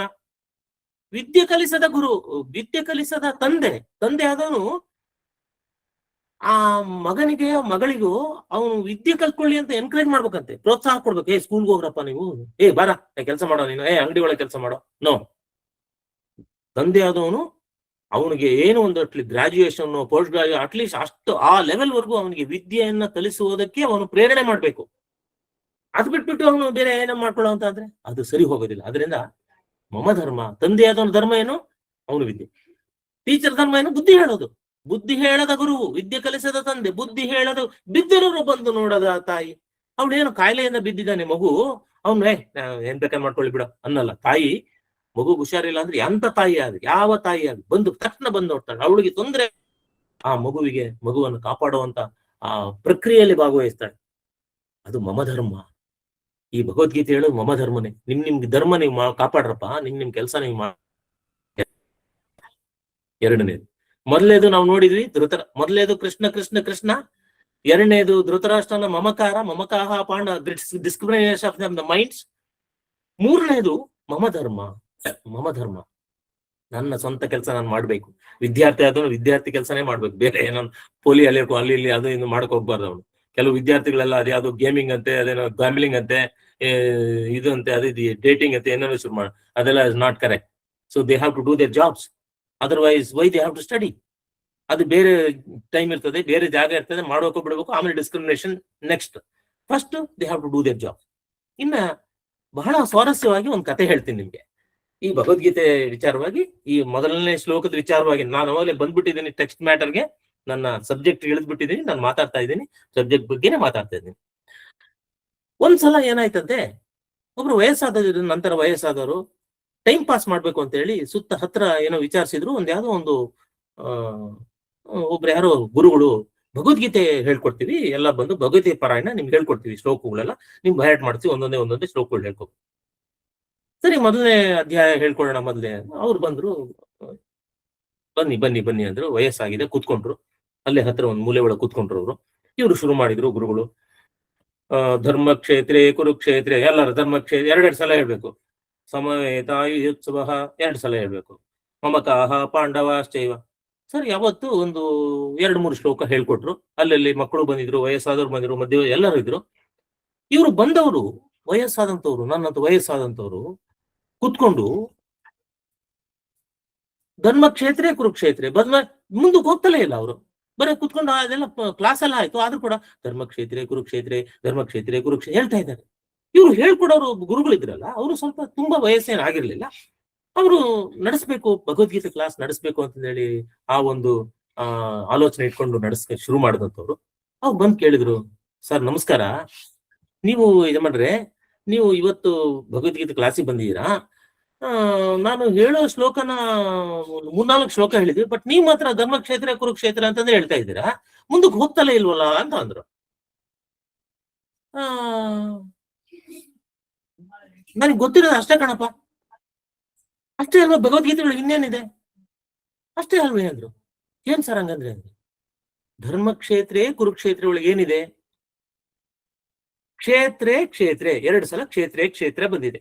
ಕ್ಷೇತ್ರೇ ಆಮೇಲೆ ಏನು? ಧರ್ಮ ಅಂತ ಇದೆ, ಕುರು ಅಂತ ಇದೆ. ಕ್ಷೇತ್ರೇ ಧರ್ಮಂ ಕುರು. ನಿನ್ನ ಅವರು ನಮಸ್ಕಾರ ಮಾಡ್ಬಿಟ್ರಂತೆ. ಸ್ವಾಮಿ ತಪ್ಪಾಯ್ತು, ಎಂತ ಒಂದು ತಿಳುವಳಿಕೆ ಇರೋರು ನಾನು ಭಗವದ್ಗೀತೆ ಅದೇನೋ ಹೇಳ್ತಾರಲ್ಲ, ಬೆಟ್ಟದಷ್ಟು ನಾಲೆಡ್ಜ್ ಇರೋರ್ಗೆ ಹೋಗ್ಬಿಟ್ಟು ಅದು ಏನೇನೋ ABCD ಹೇಳ್ಕೊಟ್ಟಂಗ ಆಯ್ತು ಅಂತಿದೆ. ಹಂಗೆ ಅವ್ರೆಲ್ಲವನ್ನ ತಿಳ್ಕೊಂಡು ಅವರು ಅರಗಿಸ್ಕೊಂಡ್ ಬಿಟ್ಟಿದ್ದಾರೆ. ಅವ್ರು ಹೇಳ್ತಾರೆ ಕ್ಷೇತ್ರೇ ಧರ್ಮಂ ಕುರು, ಅಷ್ಟೇ ಅಲ್ವೇನಪ್ಪ ಭಗವದ್ಗೀತೆ, ಇನ್ನೇನೇ ಅದ್ರೊಳಗೆ ಅಂತ ಹೇಳಿದ್ರಂತೆ. ಅಂದ್ರೆ ನಮ್ಮ ಕ್ಷೇತ್ರದಲ್ಲಿ ಕ್ಷೇತ್ರೇ ಧರ್ಮವನ್ನ ಆಚರಣೆ ಮಾಡೋದು ನಮ್ಮಲ್ಲಿ ಇರೋದು ಅದೇ ತಾನೆ. ಸತ್ಯಂ ವದ ಧರ್ಮಂಚರ, ಇದೇ ಭಗವದ್ಗೀತೆಯಲ್ಲಿ ಹೇಳುದು. ಭಗವದ್ಗೀತೆ ಹೇಳೋದೇನಪ್ಪ ಅಂದ್ರೆ ನಿನ್ನ ಕೆಲಸ. ಅದಕ್ಕೆ DVG ಅವರ ಈ ಒಂದು ಮರುಳ ಮುನಿಯನ ಕಗ್ಗದಲ್ಲಿರ್ತಕ್ಕಂಥ ಸುಂದರವಾದಂತಹ ಒಂದು ಮುಕ್ತಕ ತುಂಬಾ ಚೆನ್ನಾಗಿದೆ. ಕತ್ತೆ ಮೈ ಕುಣಿತಕ್ಕೆ ನವಿಲ ಮೈ ಮೆರೆತಕ್ಕೆ, ಕತ್ತೆ ಮೈ ಕುಣಿತಕ್ಕೆ ನವಿಲ ಮೈ ಮೆರೆತಕ್ಕೆ, ಹೊತ್ತು ತರಲಾದೀತೆ ನವಿಲು ಭಾರಗಳ, ನೃತ್ಯಕ್ಕೆ ಗೆಜ್ಜೆ ತೊಡುವುದೇ ಕತ್ತೆ, ಧರ್ಮಗಳ ಗೊತ್ತು ಗುರಿ ಯುಕ್ತಿಯೇನೋ ಮರುಳ ಮುನಿಯ, ಧರ್ಮಗಳ ಗೊತ್ತು ಗುರಿ ಯುಕ್ತಿಯೇನೋ ಮರುಳ ಮುನಿಯ. ಕತ್ತೆ ಮೈ ಕುಣಿತಕ್ಕೆ ನವಿಲ ಮೈ ಮೆರೆತಕ್ಕೆ. ಈ ನವಿಲೆ, ಕತ್ತೆನೆ. ಹಾಗಂತ ಉಂಟು ನಾವು ಅವಹೇಳನ ಮಾಡೋದೇನಿಲ್ಲ.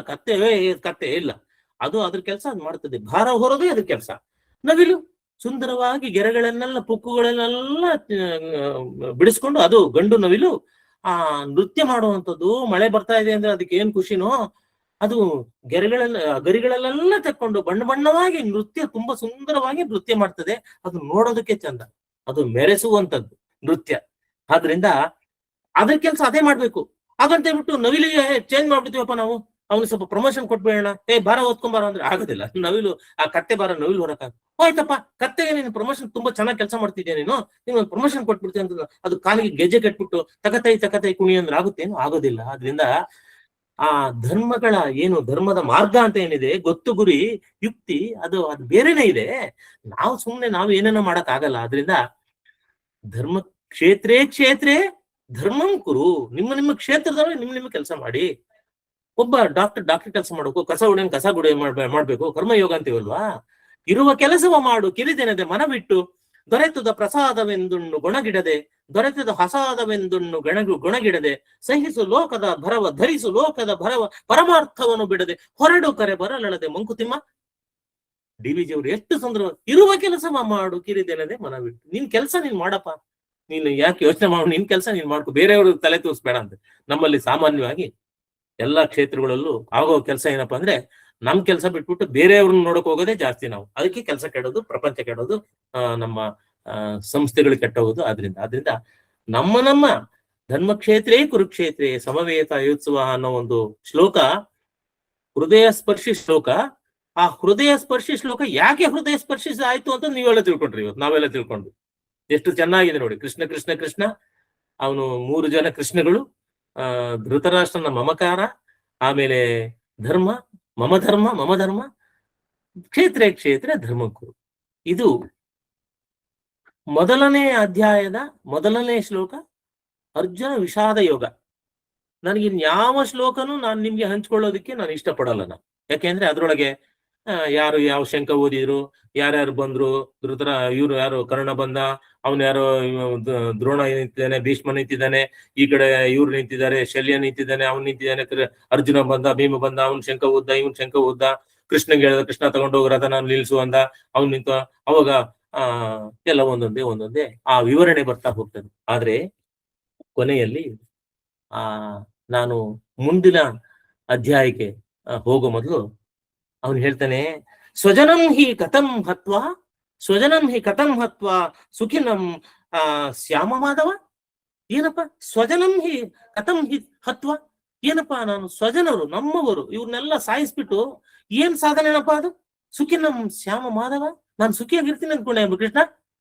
ಎಲ್ಲ ಅವರೆಲ್ಲ ನಮ್ಮ ತಾತಗಳು, ನಮ್ಮ ಗುರುಗಳು, ಗುರುಪುತ್ರರು, ಬಂಧು ಜನಗಳು, ಅವರೆಲ್ಲ ಎಂತೆಂತ ನನ್ಗೆಲ್ಲ ಬೇಕಾದವ್ರೆ, ಸ್ನೇಹಿತರು, ಅವನ್ನೆಲ್ಲ ಸಾಯಿಸ್ಬಿಟ್ಟು ನಾನು ಏನ್ ರಾಜ್ಯಭಾರ ಮಾಡ್ಬೇಕಾಗಿದೆ?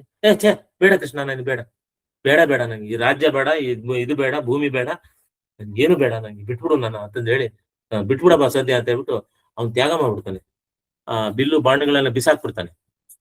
ಅದು ಮೊದಲನೇ ಅಧ್ಯಾಯದ ಕೊನೆ ಆಗ್ತದೆ. ಹಾಗೆ ನನಗೆ ಬಹಳ ವಿಷಾದ ಆಗ್ತಾ ಇದಕ್ಕೆ ವಿಷಾದ ಯೋಗ. ಬಹಳ ದುಃಖ ಪಡ್ತಾನೆ. ಅಯ್ಯೋ ನನಗೆ ಕೈಯೆಲ್ಲ ನಡುಗ್ತಾ ಇದೆ, ನನ್ಗೆಲ್ಲ ಏನು ಮಾತೇ ಬರ್ತಾ ಇಲ್ಲ, ಅವ್ರನ್ನೆಲ್ಲ ನೋಡಿದ್ರೆ ನನಗೆ ಕಣ್ಣೀರ್ ಬರ್ತಾ ಇದೆ, ನನಗೆ ದುಃಖ ಆಗ್ತಾ ಇದೆ, ನಾನು ತಡಿಯಕ್ ಆಗ್ತಾ ಇಲ್ಲ, ಕೃಷ್ಣ ಬಿಟ್ಬಿಡು, ನಾನು ಆಗಲ್ಲ, ನಾನು ಯುದ್ಧ ಮಾಡ್ಲಾರೆ ಅಂದ್ರೆ.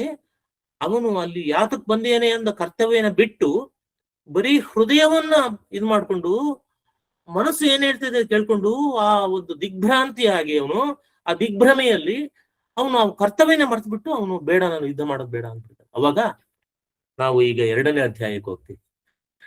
2ನೇ ಅಧ್ಯಾಯದಲ್ಲಿ 3ನೇ ಶ್ಲೋಕಕ್ಕೆ ಕೊಡು ಒಂದೇ ಸಲ. ನಾನು ಇವತ್ತಿನ ಇದಕ್ಕೆ ಮೊದಲನೇ ಅಧ್ಯಾಯದ 1 ಶ್ಲೋಕ, ಇನ್ನು 2ನೇ ಅಧ್ಯಾಯದ ಒಂದು 18 ಶ್ಲೋಕ, ಸುಮಾರು ಒಂದು 19 ಶ್ಲೋಕ ನಾನು ನೋಟ್ ಮಾಡ್ಕೊಂಡಿದ್ದೆ.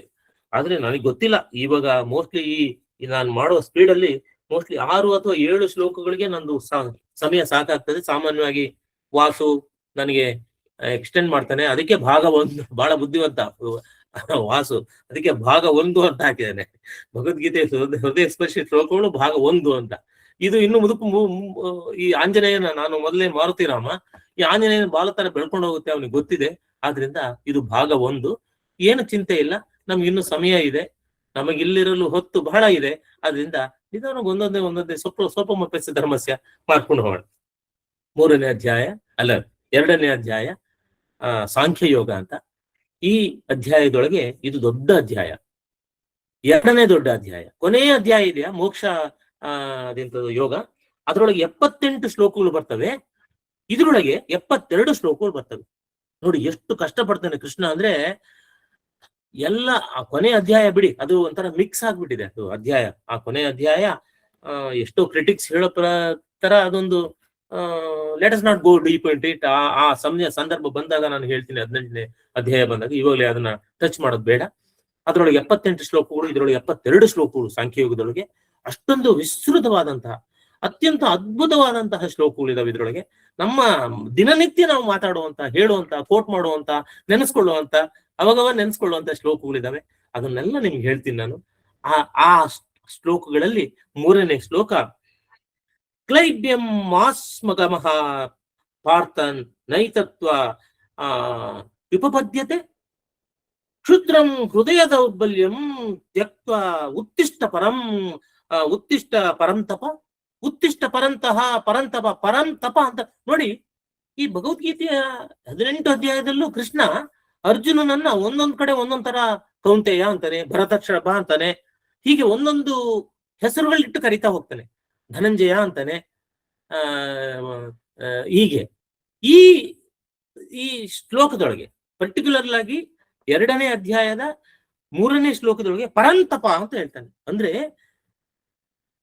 ಅದು ಅವನು ಶ್ರೇಷ್ಠವಾದ ತಪಸ್ವಿ. ನೀನು ಅರ್ಜುನ ಹೇಳ್ತಾನೆ, ನೀನು ಒಬ್ಬ ತಪಸ್ವಿ ಕಣಯ್ಯ, ನೀನು ಸುಮ್ಮನೆ ತಮಾಷೆಗೆ ಬಂದಿಲ್ಲ. You are not an ordinary fellow. In fact Arjuna was a wonderful great warrior and he was a very knowledgeable fellow. ಆ ಭಗವದ್ಗೀತೆ ಕೃಷ್ಣ ಹೇಳಿದ್ದನ್ನ ಅರ್ಥ ಮಾಡ್ಕೊಳ್ಬೇಕಂದ್ರೆ ಅಷ್ಟೇ ಜ್ಞಾನ ಇರಬೇಕು, ಅಷ್ಟೇ ಒಂದು ಕ್ವಾಲಿಟಿ ಇರಬೇಕು. ಯಾಕೆಂದ್ರೆ ಕ್ವಾಲಿಟಿ ಇದನ್ನ ಟೀಚಿಂಗ್ ನ ಅರ್ಥ ಮಾಡ್ಕೊಳ್ಬೇಕಂದ್ರೆ ಕ್ವಾಲಿಟಿ ಸ್ಟೂಡೆಂಟೇ ಆಗ್ಬೇಕು.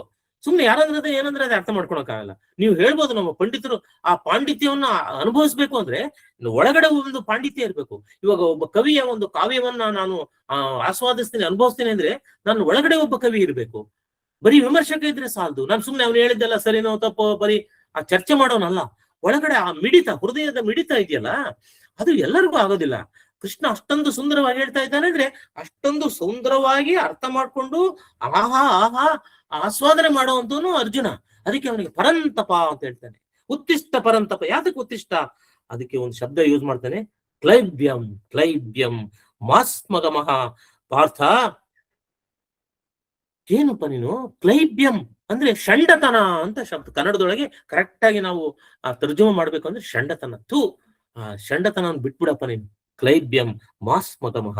ಮಾಸ್ಮಗಮಃ ಅಂದ್ರೆ ಹೊಂದಬೇಡ ನೀನು. ನೀನು ಷಂಡತವನ ಹೊಂದಬೇಡ ಪಾರ್ಥ. ನೈತತ್ವ ಉಪಪದ್ಯತೆ. ಉಪಪದ್ಯತೆ ಅಂತ ಅಂದ್ರೆ ಸರಿ ಹೊಂದೋದಿಲ್ಲ ನಿನ್ಗೆ. ಅದೇನೋ ಷಂಡತನವನ್ನ ಬಿಡು, ಅದು ನಿನ್ಗೆ ಸರಿ ಹೋಗಲ್ಲ ಕಡೆಯ. ನೀನು ಪರಂತಪ ನೀನು.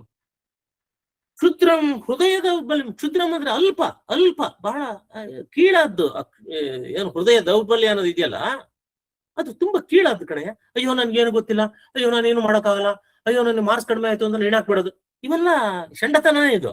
ಎಷ್ಟೋ ನಾನು ಅನ್ಕೊಂತೀನಿ, ಎಷ್ಟೋ ಜನ ಮಕ್ಕಳು ಆತ್ಮಹತ್ಯೆ ಮಾಡ್ಕೊಂಡ್ಬಿಡ್ತಾರೆ. ಅದೇನು ಮಾರ್ಕ್ಸ್ ಅದೇನು ದೊಡ್ಡ ಶಾಶ್ವತನ ಜೀವನದೊಳಗೆ? ಅವನು ಡೇಲ್ ಕಾರ್ನಿಗೆ ಅನ್ನೋನು ಡ್ರಾಪ್ ಔಟ್, ಕಾಲೇಜಿಂದ ಡ್ರಾಪ್ ಔಟ್, ಫೇಲ್ ಆಗ್ಬಿಡ್ತಾನೆ. ಆದ್ರೆ ಅವನ ಹೆಸರಲ್ಲಿ ಒಂದು ಯೂನಿವರ್ಸಿಟಿ ಓಪನ್ ಮಾಡ್ತಾನ್ರಿ ಅವನು. ಎಂತ ಒಂದು ಇದು! ಅವನು ನಮ್ಮ ಇವರು ಯಾರದು, ಇವರು ಯಾರಪ್ಪ, ರಿಲಯನ್ಸ್ನವರು, ಅವರು ಅಲ್ಲೆಲ್ಲ ಪೆಟ್ರೋಲ್ ಪಾಕ್ತಾ ಇದ್ದಾನು. ನಾನು ರಿಫೈನರಿ ಇಡ್ತೀನಿ ಅಂತ ಹೇಳಿ ಮಾಡ್ತಾನಲ್ಲ ಅವನು, ಸೀನಿಯರ್ ಇವನು. ಹಾಗೆ ಅವರು ಆತರ ಅನ್ಕೊಂಡು ಅಯ್ಯೋ ನಂಗೆ ಏನು ಇಲ್ಲಪ್ಪ ಅಂತಂದ್ರೆ ಹೋಗ್ಬಿಡ್ಬೇಕಾಯ್ತಲ್ಲ, ಅವರು ಸಾಯಿ ಬಿಡ್ಬೇಕಾಯ್ತಲ್ಲ, ನೇಣಾಕೊಂಡು ಸತ್ತೋದು ಬಹಳ ಈಸಿ. ಏನು ಅದಕ್ಕೇನು ಕಷ್ಟಪಡೋದ್ ಬೇಕಾಗಿಲ್ಲ. ಆದ್ರೆ ನಾನು ಈಸಬೇಕು, ಇದ್ದು ಜಯಿಸಬೇಕು. ಅದಕ್ಕೆ ಕೃಷ್ಣ ಕ್ಲೈಬ್ಯಂ ಮಾಸ್ಮಗಮ. ಷಂಡತನವನ್ನು ಬಿಡಯ ನೀನು. ಪರಂತಪಃ. ಕ್ಷುದ್ರಂ ಹೃದಯ ದೌರ್ಬಲ್ಯಂ. ನಿಂದು ಹೃದಯ ದೌರ್ಬಲ್ಯ, ಅದು ಕ್ಷುದ್ರವಾದದ್ದು, ಅದು ಕೀಳಾದದ್ದು, ಅದನ್ನ ಬಿಡಪ್ಪ. ಉತ್ತಿಷ್ಟ ಪರಂತಪ. ಉತ್ತಿಷ್ಟಪ್ಪ, ಎದ್ದೇಳಪ್ಪ ನೀನು, ಹೇಳು, ಎದ್ದೇಳು. ನಮ್ಮ ವಿವೇಕಾನಂದ ಹೇಳ್ತಾರೆ, ಹೇಳಿ ಎದ್ದೇಳಿ ಗುರು ಮುಟ್ಟುವವರೆಗೂ ನಿಲ್ಲದಿರಿ. ಅದೇ ರೀತಿಯಾಗಿ ಬಡಿದೆಬ್ಬಿಸಿದವರು ನಮ್ಮ ವಿವೇಕಾನಂದರು ಯುವಕರನ್ನ ಸ್ವತಂತ್ರ ಪೂರ್ವದಲ್ಲಿ ಬಡಿದೆಬ್ಬಿಸಿದ್ರು. ಎದ್ದೇಳಿ ಎದ್ದೇಳಿ ಯುವಕರ, ಎದ್ದೇಳಿ, ನೀವು ನಿದ್ದೆ ಮಾಡ್ಬೇಡಿ. ನೋಡಿ ನಮ್ಮ ನಚಿಕೇತನ್ ನೋಡಿ, ಎಂತ ಒಂದು ಅವನು ಯಮಲೋಕಕ್ಕೆ ಹೋಗ್ಬಿಡ್ತಾನೆ, ಯಮಧರ್ಮನ್ ಕೇಳಕ್ ಹೋಗ್ಬಿಡ್ತಾನೆ. ಅವರಪ್ಪ ಹೇಳ್ತಾನೆ, ನಿನ್ನನ್ನು ಯಮನಿಗೆ ಕೊಟ್ಬಿಡ್ತೀನಿ ಅಂತ. ನೋಡೇ ಯಮನ್ನೇ ಕೇಳ್ಬಿಡ್ತೀನಿ, ಏನಪ್ಪ ಸಮಾಚಾರ ಅಂತ ಹೇಳಿ. ಅಂತ ಒಂದು ಧೈರ್ಯ, ಅಂತ ಸ್ಥೈರ್ಯ, ಅಂತ ಇನ್ಕ್ವಿಸಿಟಿ, ಇಂಟ್ರೆಸ್ಟ್ ಅದಿರ್ಬೇಕಪ್ಪ ಯುವಕರಲ್ಲಿ. ಸುಮ್ನೆ ಯಾವ್ದೋ ಮೊಬೈಲ್ ಮಾಡ್ಕೊಂಡಿರ್ತೀನಿ, ಏನೋ ಅವ್ರು ಹೇಳಿದ್ರಲ್ಲ ಮೊನ್ನೆ, ಕಾಕ್ರೋಚಸ್ ಹಂಗೆ ಆಗ್ಬಿಟ್ಟಿದೆ ಅವಾಗ ಡೆಫಿನೇಷನ್. ಅದಕ್ಕೆ ಯಾರು ಸೋಂಬೇರಿಗಳಾಗಿರ್ತಾರೋ, ಯಾರು ಯಾವಾಗ್ಲೂ ರೀಲ್ಗಳು ಮಾಡ್ತಿರ್ತಾರೋ, ಯಾರು ಏನು ಕೆಲಸ ಮಾಡೋದಿಲ್ವೋ, ಯಾರು ಲೇಟಾಗಿ ನಿದ್ದೆ ಇಂಥವ್ರೆಲ್ಲ ಕಾಕ್ರೋಚಸ್ ಅಂತಂದೇಳಿ ಅವನು ನಮ್ಮ ಡೆಫಿನೇಷನ್ ಕೊಟ್ಬಿಟ್ರು, ಜೆನ್ಜಿ ಅಂತ ಹೇಳ್ಬಿಟ್ರು. ನಗು ಬರುತ್ತೆ ನನಗೆ. ಹೀಗೆ ನೋಡಿ ಇಲ್ಲಿ ಈ ಅವನು ಅರ್ಜುನ ಕೊನೆಯಲ್ಲಿ ಹೇಳಿದ್ದು ಸ್ವಜನಂ ಹಿ ಕಥಂ ಹತ್ವಾ, ನನ್ನ ಜನಗಳನ್ನ ಹೇಗಪ್ಪ ಸಾಯಿಸ್ತೀನಿ ಅಂದಾಗ ಕೃಷ್ಣ ಹೇಳೋದು 3ನೇ ಶ್ಲೋಕದಲ್ಲಿ ಹೇಳ್ತಾರೆ, ಕ್ಲೈಬ್ಯಂ, ಷಂಡತನ ಅನ್ನು ಬಿಡು ನೀನು, ಷಂಡತನವನ್ನು ಬಿಡಯ್ಯ ನೀನು ಬಂದಿರೋದಿಲ್ಲ ಯುದ್ಧ ಮಾಡ್ಬೇಕು ನೀನು. ಸುಮ್ನೆ ಇವಾಗ ಏನೋ ಗೋಳು ಅಂತಂದು ಹೇಳಿ ಬಾಯಿ ಬಡ್ಕೊಂಡ್ರೆ ಪ್ರಯೋಜನ? ನೀನ್ ಬಂದಿರೋ ಕರ್ತವ್ಯನ್ ಬಿಟ್ಬಿಟ್ಟು ನೀನೇ ಬಂದ್ಬಿಟ್ಟು ಅಯ್ಯೋ ಬೇಕು ಅಂತಂದೆ ತಾನೆ, ಪಾಂಡವರು ಬೇಕು ಅಂತಂದೆ ಯುದ್ಧ ಮಾಡ್ತೀವಿ ಅಂತಂದೆ ಅಂದ್ಕೊಂಡಿದ್ದು. ಅವನು ಇವನು ಕೃಷ್ಣ ಹೇಳ್ತಾನೆ, ಧರ್ಮರಾಯ ಹೇಳ್ತಾನೆ, ಬಹಳ ಚೆನ್ನಾಗಿದೆ. ವಿರಾಟ ಪರ್ವದ ಕೊನೆಯಲ್ಲಿ ಅವರು ಸಂಧಾನ, ಅವನ್ ಧರ್ಮ ಹೇಳ್ತಾನೆ, ಕೃಷ್ಣ ಏನು ಬೇಡಪ್ಪ, ಒಂದು 5 ಗ್ರಾಮಗಳ ಇಸ್ಕೊಂಡ್ಬಿಡಪ್ಪ. ದ್ರೌಪದಿ ಉರಿದ್ ಬಿಡ್ತಾಳೆ, ಅವಳು ಬೆಂಕಿ ಆಗ್ಬಿಡ್ತಾಳೆ ದ್ರೌಪದಿ. ಅರ್ಜುನ, ಭೀಮ ಅಂತೂ ಅವನು ನಿಜವಾಗ್ಲು ಆ ಪಂಪ ಮಹಾಭಾರತದಲ್ಲಿ ನೋಡ್ಬೇಕು ನಾವು ಎಂಥ ಒಂದು ಇದು ಅಂದ್ರೆ, ಕೊನೆಗೆ ಆರ್ಗ್ಯೂ ಮಾಡ್ತಾರೆ. ಭೀಮ ಧರ್ಮರಾಜಂಗೆ ಹೇಳ್ತಾನೆ, ನಾವ್ ಇದಕ್ಕೋಸ್ಕರ ನಾವು ವನವಾಸ ಮಾಡ್ಬೇಕಾಯ್ತು, ಇದಕ್ಕೋಸ್ಕರ ನಾವು ಕಷ್ಟಪಡ್ಬೇಕಾಯ್ತು, ಈ ಅವಮಾನ ಆಗಿದ್ದು ನನ್ನ ಪ್ರತಿಜ್ಞೆ ಏನು ಅಣ್ಣ ನೀನು ಹಿಂಗ್ ಹೇಳ್ತೀಯಾ? ಹೋಗ್ಬಿಟ್ಟು ಅಲ್ಲಿ ಅವ್ರ ಹತ್ರ ಸಂಧಾನ ಮಾಡೋ, 5 ಗ್ರಾಮ ಸಾಕು, ಪ್ಲೀಸ್ ಸಾಕು ಅಂತ. ಏನ್ ವಾಟ್ ಇಸ್ ದಿಸ್? ಬೇಕಾಗಿಲ್ಲ ಆ ಗ್ರಾಮ, ನಾವು ಯುದ್ಧ ಮಾಡೋಣ ಅಂತ ಹೇಳ್ತಾನೆ. ಅರ್ಜುನ ಹೇಳ್ತಾನೆ, ಅರ್ಜುನ ಏನು ಅಂದ್ರೆ ಯುದ್ಧ ಮಾಡೋಣ ಅಂತ ಹೇಳ್ತಾನೆ. ದ್ರೌಪದಿ ಕೊನೆಯಲ್ಲಿ ಬಹಳ ಸುಂದರವಂತ ಸನ್ನಿವೇಶ ಬರ್ತದೆ. ಇವನ್ನೆಲ್ಲ ಮುಗಿಸ್ಕೊಂಡು ಕೃಷ್ಣ, ಆಯ್ತು ನಾನು ಕೇಳ್ತೀನಿ ಮೊದಲು ಸಂಧಾನಕ್ಕೆ, ಅವನು ಒಪ್ಕೊಂಡೆ ಸರಿ, ಒಪ್ಕೊಳ್ದೇ ಇದ್ರೆ ಯುದ್ಧ ಅಂತ ಹೇಳ್ಬಿಡ್ಲಾ? ನೋಡಿ ಆದಷ್ಟು ನಂದಾನೆ ಧರ್ಮರಾಯ. ನಮ್ಮ ಶತಾವಧಾನಿ ಗಣೇಶ್ ಅವರು ಬಾಯಲ್ಲಿ ಕೇಳ್ಬೇಕು, ಧರ್ಮನಂದನನ ಒಂದು ಮಹಾಭಾರತ ಪಾತ್ರಗಳು ನಿಮ್ಗೆ ಸಾಧ್ಯವಾದ್ರೆ ನೀವು ಯೂಟ್ಯೂಬ್ ಅಲ್ಲಿ ಇದೆ, ಅದು ಮಹಾಭಾರತ ಪಾತ್ರಗಳು ದಯವಿಟ್ಟು ಕೇಳಿ. ಒಂದೊಂದು ಪಾತ್ರವನ್ನ ಬಹಳ ಸುಂದರವಾಗಿ ಚಿತ್ರಣ ಮಾಡಿದ್ದಾರೆ ಅವರು. ವ್ಯಾಸಭಾರತದಲ್ಲಿ ಬರ್ತಕ್ಕಂಥ ಅವರು ಕಾರ್ಯಲೇಟ್ ಮಾಡಿ ಬೇರೆ ಬೇರೆ ಹೇಗೆ ಒಂದೊಂದು ಪಾತ್ರಗಳು ಹೇಗೆ ಅಂತಂದೇಳಿ ತುಂಬಾ ಚೆನ್ನಾಗಿ, ನಾನಂತೂ 2-3 ಸಲ ಕೇಳಿಸ್ಕೊಂಡು, ನೀವು ಕೇಳಿಸ್ಕೊಳ್ಳಿ, ತುಂಬಾ ಚೆನ್ನಾಗಿ ಧರ್ಮರಾಜನ ಒಂದು ಚಿತ್ರಣವನ್ನು ಎಷ್ಟು ಚೆನ್ನಾಗಿ ಕೊಟ್ಟಿದ್ದಾರೆ ಅಂದ್ರೆ ಶತಾವಧಾನಿ ಗಣೇಶ್ ಅವರು. ದೊಡ್ಡ ನಮಸ್ಕಾರ ಅವ್ರಿಗೆ. ಅವಾಗ ದ್ರೌಪದಿ ಕೊನೆಯಲ್ಲಿ ಇವರೆಲ್ಲ ಬಿಟ್ಬಿಟ್ಟು ಕೃಷ್ಣ ರಥವನ್ನ ಏರಿ ಬರ್ತಾನೆ, ಹೋಗ್ತಾ ಇರ್ತಾನೆ. ಲಾಸ್ಟ್ ಅಲ್ಲಿ ಓಡ್ಕೊಂಡು ಬರ್ತಾಳೆ ದ್ರೌಪದಿ. ಅವ್ನು ನೋಡ್ತಾಳೆ ಕೃಷ್ಣ ನೀನು ಸಂಧಾನಗಿಂದಾನ ಅಂತ ಅನ್ಬೇಡಪ್ಪ ನೀನು ಅಂತ ಕಣ್ಣೀರ್ ಹಾಕ್ಬಿಡ್ತಾಳೆ. ಅವಾಗ ಅವನು ಹೇಳ್ತಾನೆ, ಡೋಂಟ್ ವರಿ, ನೀನೇನು ಯೋಚನೆ ಮಾಡಬೇಡ, ನಿನ್ನ ಮನಸ್ಸಿಗೆ ಏನು ಅನಿಸ್ತಾ ಇದೆಯೋ ಅದೇ ಆಗುತ್ತೆ, ನೀನೇನು ಯೋಚನೆ ಮಾಡಬೇಡ, ನೀನು ಆರಾಮಾಗಿರು, ನಾನಿದ್ದೀನಿ ನಿನ್ ಜೊತೆಗೆ ಅಂತ ಹೇಳಿ ಕಳಿಸ್ತಾನೆ. ಅವ್ನು ಸಮಾಧಾನ ಮಾಡಿ ಕಳಿಸ್ತಾನೆ ಕೃಷ್ಣ. ಅದಕ್ಕೆ ಅರ್ಜುನ, ಭೀಮ, ನೀವೆಲ್ಲ ಯುದ್ಧ ಬೇಕು ಅಂದವರು ಇವಾಗ ಬಂದ್ಬಿಟ್ಟು ಸ್ವಜನಂ ಹಿ ಕಥಂ ಹತ್ವ ಅಂತ ಕೇಳ್ತೀಯಲ್ಲ, ಏನಪ್ಪಾ ನಾನು ಸುಖಿನಂ ಶ್ಯಾಮ ಮಾಧವ, ಏನ್ ನಾನು ಸುಖವಾಗಿರ್ತೀನಿ ಅನ್ಕೊಂಡಿ ಕೃಷ್ಣ? ನಾನು ಇವ್ರನ್ನೆಲ್ಲ ನೀನ ತಾನೇ ಅಂದಿದ್ದು, ಯುದ್ಧ ಬೇಕು ಅಂದರೆ ನೀನು ಇವಾಗ ಬಂದ್ಬಿಟ್ಟು ನಿನಗೆ ಕ್ಲೈಬ್ಯಂ ಅಂತಂದೇಳಿ ಇವಾಗ ನಾನು ಹೇಳ್ತಾ ಇದ್ದೀನಿ, ನೀನು ಷಂಡತನ ತೋರಿಸ್ತಾ ಇದೀಯ ನೀನು ಅಂತಂದೇಳಿ ಕೃಷ್ಣ ಹೇಳುವಂತ ಮಾತು ಬಹಳ ಚೆನ್ನಾಗಿದೆ. ಇದನ್ನ ನಾನು DVJ ಅವರ ಮಾತಿನಲ್ಲಿ ಕೇಳ್ಬೇಕು ಅಂದ್ರೆ, ಒಲ್ಲೆ ನೆನ್ನದಿರು ಬಾಳನ್ ಒಲವದೇ ನೆನ್ನದಿರು ಬಾಳನ್ ಒಲವದೇ ನೆನ್ನದಿರು, ಉಲ್ಲಾಸ ಕೆಡೆ ಮಾಡು ನಿನ್ನಿದಾದಿನಿತು, ಹೋರಾಡು ಕೆಚ್ಚದೆಯಂ ಅನ್ಯಾಯಗಳ ನಳಿಸೆ, ಎಲ್ಲಕಂ ಸಿದ್ಧ ನಿರುಮಂಕುತಿಮ್ಮ, ಎಲ್ಲದಕ್ಕೂ ಸಿದ್ಧವಾಗಿರ್ಬೇಕಣ್ಣ ನೀನು. DVJ ಹೇಳ್ತಾರೆ, ಒಲ್ಲನೆ ಇದ್ ಬೇಡ, ಜೀವನ ಬೇಡಪ್ಪ ನನ್ಗೆ ಸಾಕು ಅಂತ ಅನ್ಬೇಡ. ಒಲ್ಲೆ ನೆನ್ನದಿರು ಬಾಳನ್ ಒಲವದೇ, ಏನಿದೆ ಪ್ರೀತಿಯಲ್ಲಿ? ಏನಿದೆ ಪ್ರೀತಿಯಲ್ಲಿ ಇರೋದು? ಎಲ್ಲಾನು ತಾಯಿ ಪ್ರೀತಿ ಇರ್ಬೋದು, ಹೆಂಡತಿಯ ಪ್ರೀತಿ ಇರ್ಬೋದು, ಮಕ್ಕಳ ಪ್ರೀತಿ ಇರ್ಬೋದು, ಪಶು ಪಕ್ಷಿ ಪ್ರಾಣಿಗಳ ಪ್ರೀತಿ ಇರ್ಬೋದು, ಪ್ರಕೃತಿಯ ಪ್ರೀತಿ ಇರ್ಬೋದು, ಸೂರ್ಯ ನಮ್ಮ ಭೂಮಿಯನ್ನ ಪ್ರೀತಿ ಮಾಡುವಂಥದ್ದು, ಚಂದ್ರ ನಮ್ಮ ಭೂಮಿಯನ್ನು ಎಷ್ಟು ಪ್ರೀತಿ, ಆ ಪ್ರೀತಿ ಇರ್ಬೋದು. ಎಲ್ಲವೂ ಪ್ರೀತಿಯಲ್ಲೇ ಇರೋದು ಜೀವನ ಎಲ್ಲ. ಒಲ್ಲೆ ನೆನ್ನದಿರು ಬಾಳನ್ ಒಲವದೇ ನೆನ್ನದಿರು, ಉಲ್ಲಾಸಕ್ಕೆ ನೀನು ಖುಷಿಯಾಗಿರಪ್ಪ ನೀನು. ಆನಂದಂ ಪರಬ್ರಹ್ಮ, ಆನಂದವೇ ಬ್ರಹ್ಮ, ಅದೇ ಒಂದು ಕೊನೆ. ನಾನು ಹಿಂದಿನ ಒಂದ್ಸಲ ಪ್ರವಚನದಲ್ಲಿ ಹೇಳಿದ್ದೆ ಅನ್ಸುತ್ತೆ, ಈ ಸತ್ಯ ಅನ್ನೋದಕ್ಕೆ ಅಸತ್ಯ, ಹೀಗೆ ಒಂದೊಂದಕ್ಕೆ ವಿರೋಧ ಶಬ್ದಗಳಿದಾವೆ, ಆದ್ರೆ ಆನಂದಕ್ಕೆ ವಿರೋಧ ಶಬ್ದನೇ ಇಲ್ಲ. ಬೇಕಾದ್ರೆ ಯಾವ ಪಂಡಿತರನ್ನು ಕೇಳಿಸ್ಕೊಳ್ಳಿ, ನೀವು ಇಲ್ಲಿ ಕೇಳಿಸ್ಕೊಂಡಿರ್ತೇವೆ ಎಲ್ಲರೂ. ದಯವಿಟ್ಟು ಹೋಗಿ ಮನೆಗೆ ಹೋಗಿ do the homework and ask, go through the dictionary, go through the maybe your chat GPT, your Gemini, go and ask what is the opposite word for ananda. No, ananda is ananda. There is no opposite word for ananda. Bliss, there is no opposite word for bliss. ಆದ್ರಿಂದ ಆನಂದ ಉಲ್ಲಾಸ ಕೆಡೆ ಮಾಡು ನಿನ್ನಿದಾದಿನಿತು, ಹೋರಾಡು ಕೆಚ್ಚದೆಯಂ ಅನ್ಯಾಯಗಳನ್ನು. ಅನ್ಯಾಯ ಆಗ್ತಾ ಇದೆ, ಅದಕ್ಕೆ ready ಆಗಿರ್ಬೇಕು ನಾವು ಹೋರಾಡೋದಕ್ಕೆ. ಅಯ್ಯೋ ಕ್ಲೈಮ್, ಅಯ್ಯೋ ಏನ್ ಬಿಡಪ್ಪ ಪರವಾಗಿಲ್ಲ ನನ್ಗೆ ಸರಿ ಹೋಗ್, ನೋ ನೋ, ನೀನ್ ಹೋರಾಡು ಟೈಮ್ನಲ್ಲಿ ಹೋರಾಡ್ಬೇಕು. ಪ್ರೀತಿ ತೋರಿಸ್ಬೇಕು, ಸ್ನೇಹ ತೋರಿಸ್ಬೇಕು. ಎಲ್ಲಕಂ ಸಿದ್ಧನಿರು ಮಂಕುತಿಮ್ಮ, ಎಲ್ಲದಕ್ಕೂ ರೆಡಿ ಆಗಿರಪ್ಪ ಅಂತ ಹೇಳ್ತಾರೆ. ಇದೊಂದು ಶಬ್ದವನ್ನ ಇನ್ನೊಂದ್ಸಲ ಉದಾಹರಣೆ ಮಾಡಿ ಅದನ್ನ ಆ ಅಲಂಕಾರ ಶಾಸ್ತ್ರದೊಳಗೆ ಹೇಗೆ ಈ ಶಬ್ದವನ್ನ ಬಳಸ್ಕೊಳ್ತೀವಿ ಅನ್ನೋದನ್ನ ಹೇಳ್ಬಿಟ್ಟು ಆನಂದವರ್ಧನನ ಆ ಧ್ವನ್ಯಾಲೋಕದ ಒಂದು ರೆಫರೆನ್ಸ್ ಕೊಟ್ಬಿಟ್ಟು ನಾನು ಮುಂದಕ್ಕೆ ಹೋಗ್ತೀನಿ ಮುಂದಿನ ಶ್ಲೋಕಕ್ಕೆ. ಈ ಕ್ಲೈಬ್ಯಂ ಅನ್ನೋ ಶಬ್ದ ಯೂಸ್ ಮಾಡ್ತಾನಲ್ಲ, ಅದಕ್ಕೆ ಧ್ವನಿ ಅಂತ ಹೇಳ್ತಾರೆ. ಕಾವ್ಯಕ್ಕೆ ಒಂದು ಧ್ವನಿ ಇರ್ಬೇಕಂತೆ. ಸುಮ್ನೆ ಕಾವ್ಯ ಹೇಳ್ಕೊಂತ ಹೋದ್ರೆ ಏನು ಪ್ರಯೋಜನ ಇಲ್ಲ. ಅದು ಏನಾದ್ರೂ ಒಬ್ಬ ಕಾವ್ಯವನ್ನ ರಚನೆ ಮಾಡುವಂತ ಒಬ್ಬ ಮಹಾಕವಿ ಅವನು ಹೇಳ್ತಾ ಇದ್ದಾನೆ ಅಂದ್ರೆ ಅದೊಂದು ಯಾವುದೋ ಒಂದು ಶಬ್ದ ಉಪಯೋಗಿಸ್ತಾನೆ. ಆ ಶಬ್ದ ದೊಡ್ಡ ಒಂದಿಷ್ಟು it will give volumes of meaning, it gives volumes. ಕ್ಲೈಪಿ ಅನ್ನುವ ಶಬ್ದ ಷಂಡತನ, ಇದು ಅವನು ಹೇಳುವಂಥದ್ದು. ಹಾಗೆ ಈ ಅಭಿಜ್ಞಾನ ಶಾಕುಂತಲದಲ್ಲಿ ನಮ್ಮ ಕಾಳಿದಾಸ ಒಂದು ಶಬ್ದ ಯೂಸ್ ಮಾಡ್ತಾನೆ. ಕಣ್ವ ಋಷಿಗಳ ಆಶ್ರಮದಿಂದ ಈ ಋಷಿ ಕುಮಾರರು ಶಕುಂತಲೆಯನ್ನ ಕರ್ಕೊಂಡು ಹೋಗಿ ಆ ದುಷ್ಯಂತನ ಆಸ್ಥಾನದಲ್ಲಿ, ನೋಡಪ್ಪ ಇವಳು ನೀನ್ ಹೆಂಡತಿ, ನೀನೇ ಗಂಧರ್ವ ವಿವಾಹ ಮಾಡ್ಕೊಂಡಿದ್ಯಾ, ಅವಳು ಗರ್ಭಿಣಿ ಆಗಿದ್ದಾಳೆ ಅಂದಾಗ ಅವನು, ಇವಳ ಕ್ಷಮೆ ಇರ್ಲಿ, ನನ್ಗೆ ಗೊತ್ತೇ ಇಲ್ಲ ಇವಳು ಯಾರು, ನನಗೆ ನೆನಪು ಬರ್ತಾ ಇಲ್ಲ, ಯಾರು ನನ್ಗೆ ಗೊತ್ತಿಲ್ಲ ಅಂದ್ಬಿಡ್ತಾನೆ. ಅವಾಗ ಅವಳು ಅಷ್ಟೊತ್ತು ಸಹಿಸ್ಕೊಂಡಿದ್ದಂತ, ಅಷ್ಟೊಂದು ದುಃಖವನ್ನ ತಡೆದುಕೊಂಡಿದ್ದಂತ ಅವಳು ಶಕುಂತಲೆ ಹೇಳ್ತಾಳೆ ಅನಾರ್ಯ ಅಂತ ಹೇಳ್ತಾಳೆ. ಈ ಶಬ್ದವನ್ನು ಅಲ್ಲಿವರೆಗೂ ಅವನು ಆಶ್ರಮಕ್ಕೆ ಬಂದಾಗ ಆರ್ಯ ಅಂತ ಇರ್ತಾಳೆ, ಇವಾಗ ಅವಳು ಅನಾರ್ಯ ಅಂತ ಹೇಳ್ತಾಳೆ. ಕಾಳಿದಾಸ ಆ ಶಬ್ದವನ್ನು ಉಪಯೋಗಿಸ್ತಾನೆ. ಅನಾರ್ಯ ಅನ್ನೋ ಶಬ್ದದೊಳಗೆ ಒಂದಿಷ್ಟು ದೊಡ್ಡ ಗ್ರಂಥವನ್ನ ಇಟ್ಬಿಡು. ಅನಾರ್ಯ ಅನ್ನೋ ಶಬ್ದ ಇದೆಯಲ್ಲ, ಅದು ಬಹಳ it gives volumes of meanings, it gives volumes. ಇದನ್ನ ಪಂಪ ಮಹಾಭಾರತದಲ್ಲಿ ಒಂದು ಬಹಳ ವಿಶೇಷವಾದಂತಹ ಒಂದು ಶಬ್ದವನ್ನ ಪಂಪ ಉಪಯೋಗಿಸ್ತಾನೆ. ಯುದ್ಧ ಇನ್ನೇನು ಪ್ರಾರಂಭ ಆಗ್ಬೇಕು ಅಂದಾಗ, ಯಾರು ಸೇನಾಧಿಪತಿ ಆಗ್ಬೇಕು ಅಂದಾಗ ಸೀನಿಯಾರಿಟಿ ಮೇಲೆ, ಇವಾಗೆಲ್ಲ ನಮ್ಮ ಗೌರ್ಮೆಂಟ್ ಆಫೀಸ್ಗಳಲ್ಲಿ ಕೊಡ್ತಾರಲ್ಲ ಪ್ರಮೋಷನ್, ಸೀನಿಯಾರಿಟಿ ಮೇಲೆ ಎಲ್ಲರಿಗಿಂತ ಸೀನಿಯರ್ ಯಾರಪ್ಪ ಅಂದ್ರೆ ಭೀಷ್ಮನಿಗೆ ಪಟ್ಟ ಕಟ್ಟೋದು. ಅವನೇ ಇದನ್ನ ಸೈನ್ಯಾಧಿಪತಿ ಆಗ್ತಾನೆ. ಅದಾದ್ಮೇಲೆ ದ್ರೋಣ ಆಗ್ತಾನೆ, ಅದಾದ ಇನ್ನೊಬ್ರು ಆಗ್ತಾರೆ, ಆಮೇಲೆ ಕರ್ಣ ಆಗೋದು. ಅವನು 16ನೇ ದಿವಸನೋ 17ನೇ ದಿವಸನೋ ಏನೋ ಆಗ್ತಾನೆ. ಅದ್ ನಾನು ಸರಿಯಾಗಿ ರೆಫರೆನ್ಸ್ ಮಾಡಿ ಬೇಕಾದ್ರೆ ಹೇಳ್ತೀನಿ. ಮೊದಲನೇ ದಿವಸ ಭೀಷ್ಮನೇ ಆಗೋದು. ಭೀಷ್ಮ ಆದಾಗ ಇವನಿಗೆ ಕೋಪ ಬಂದ್ಬಿಡ್ತದೆ ಕರ್ಣನ್ಗೆ. ಎಲ್ಲ ಮುದುಕರು, ಅವನ ಕೈಯೆಲ್ಲ ನಡುಗುತ್ತೆ. ಅವನು ಏನು ಮುದುಕನ್ ತಗೊಂಡು ಹೋಗ್ಬಿಟ್ಟು ನೀನು ಪಟ್ಟಾಭಿಷೇಕ ಮಾಡ್ತಿರಲ್ಲ ದುರ್ಯೋಧನ, ವಾಟ್ ಇಸ್ ದಿಸ್, ಏನು ಗೊತ್ತಾಗುತ್ತೆ ಇವ್ರಿಗೆ ಅಂತ ಹೇಳ್ತಾನೆ.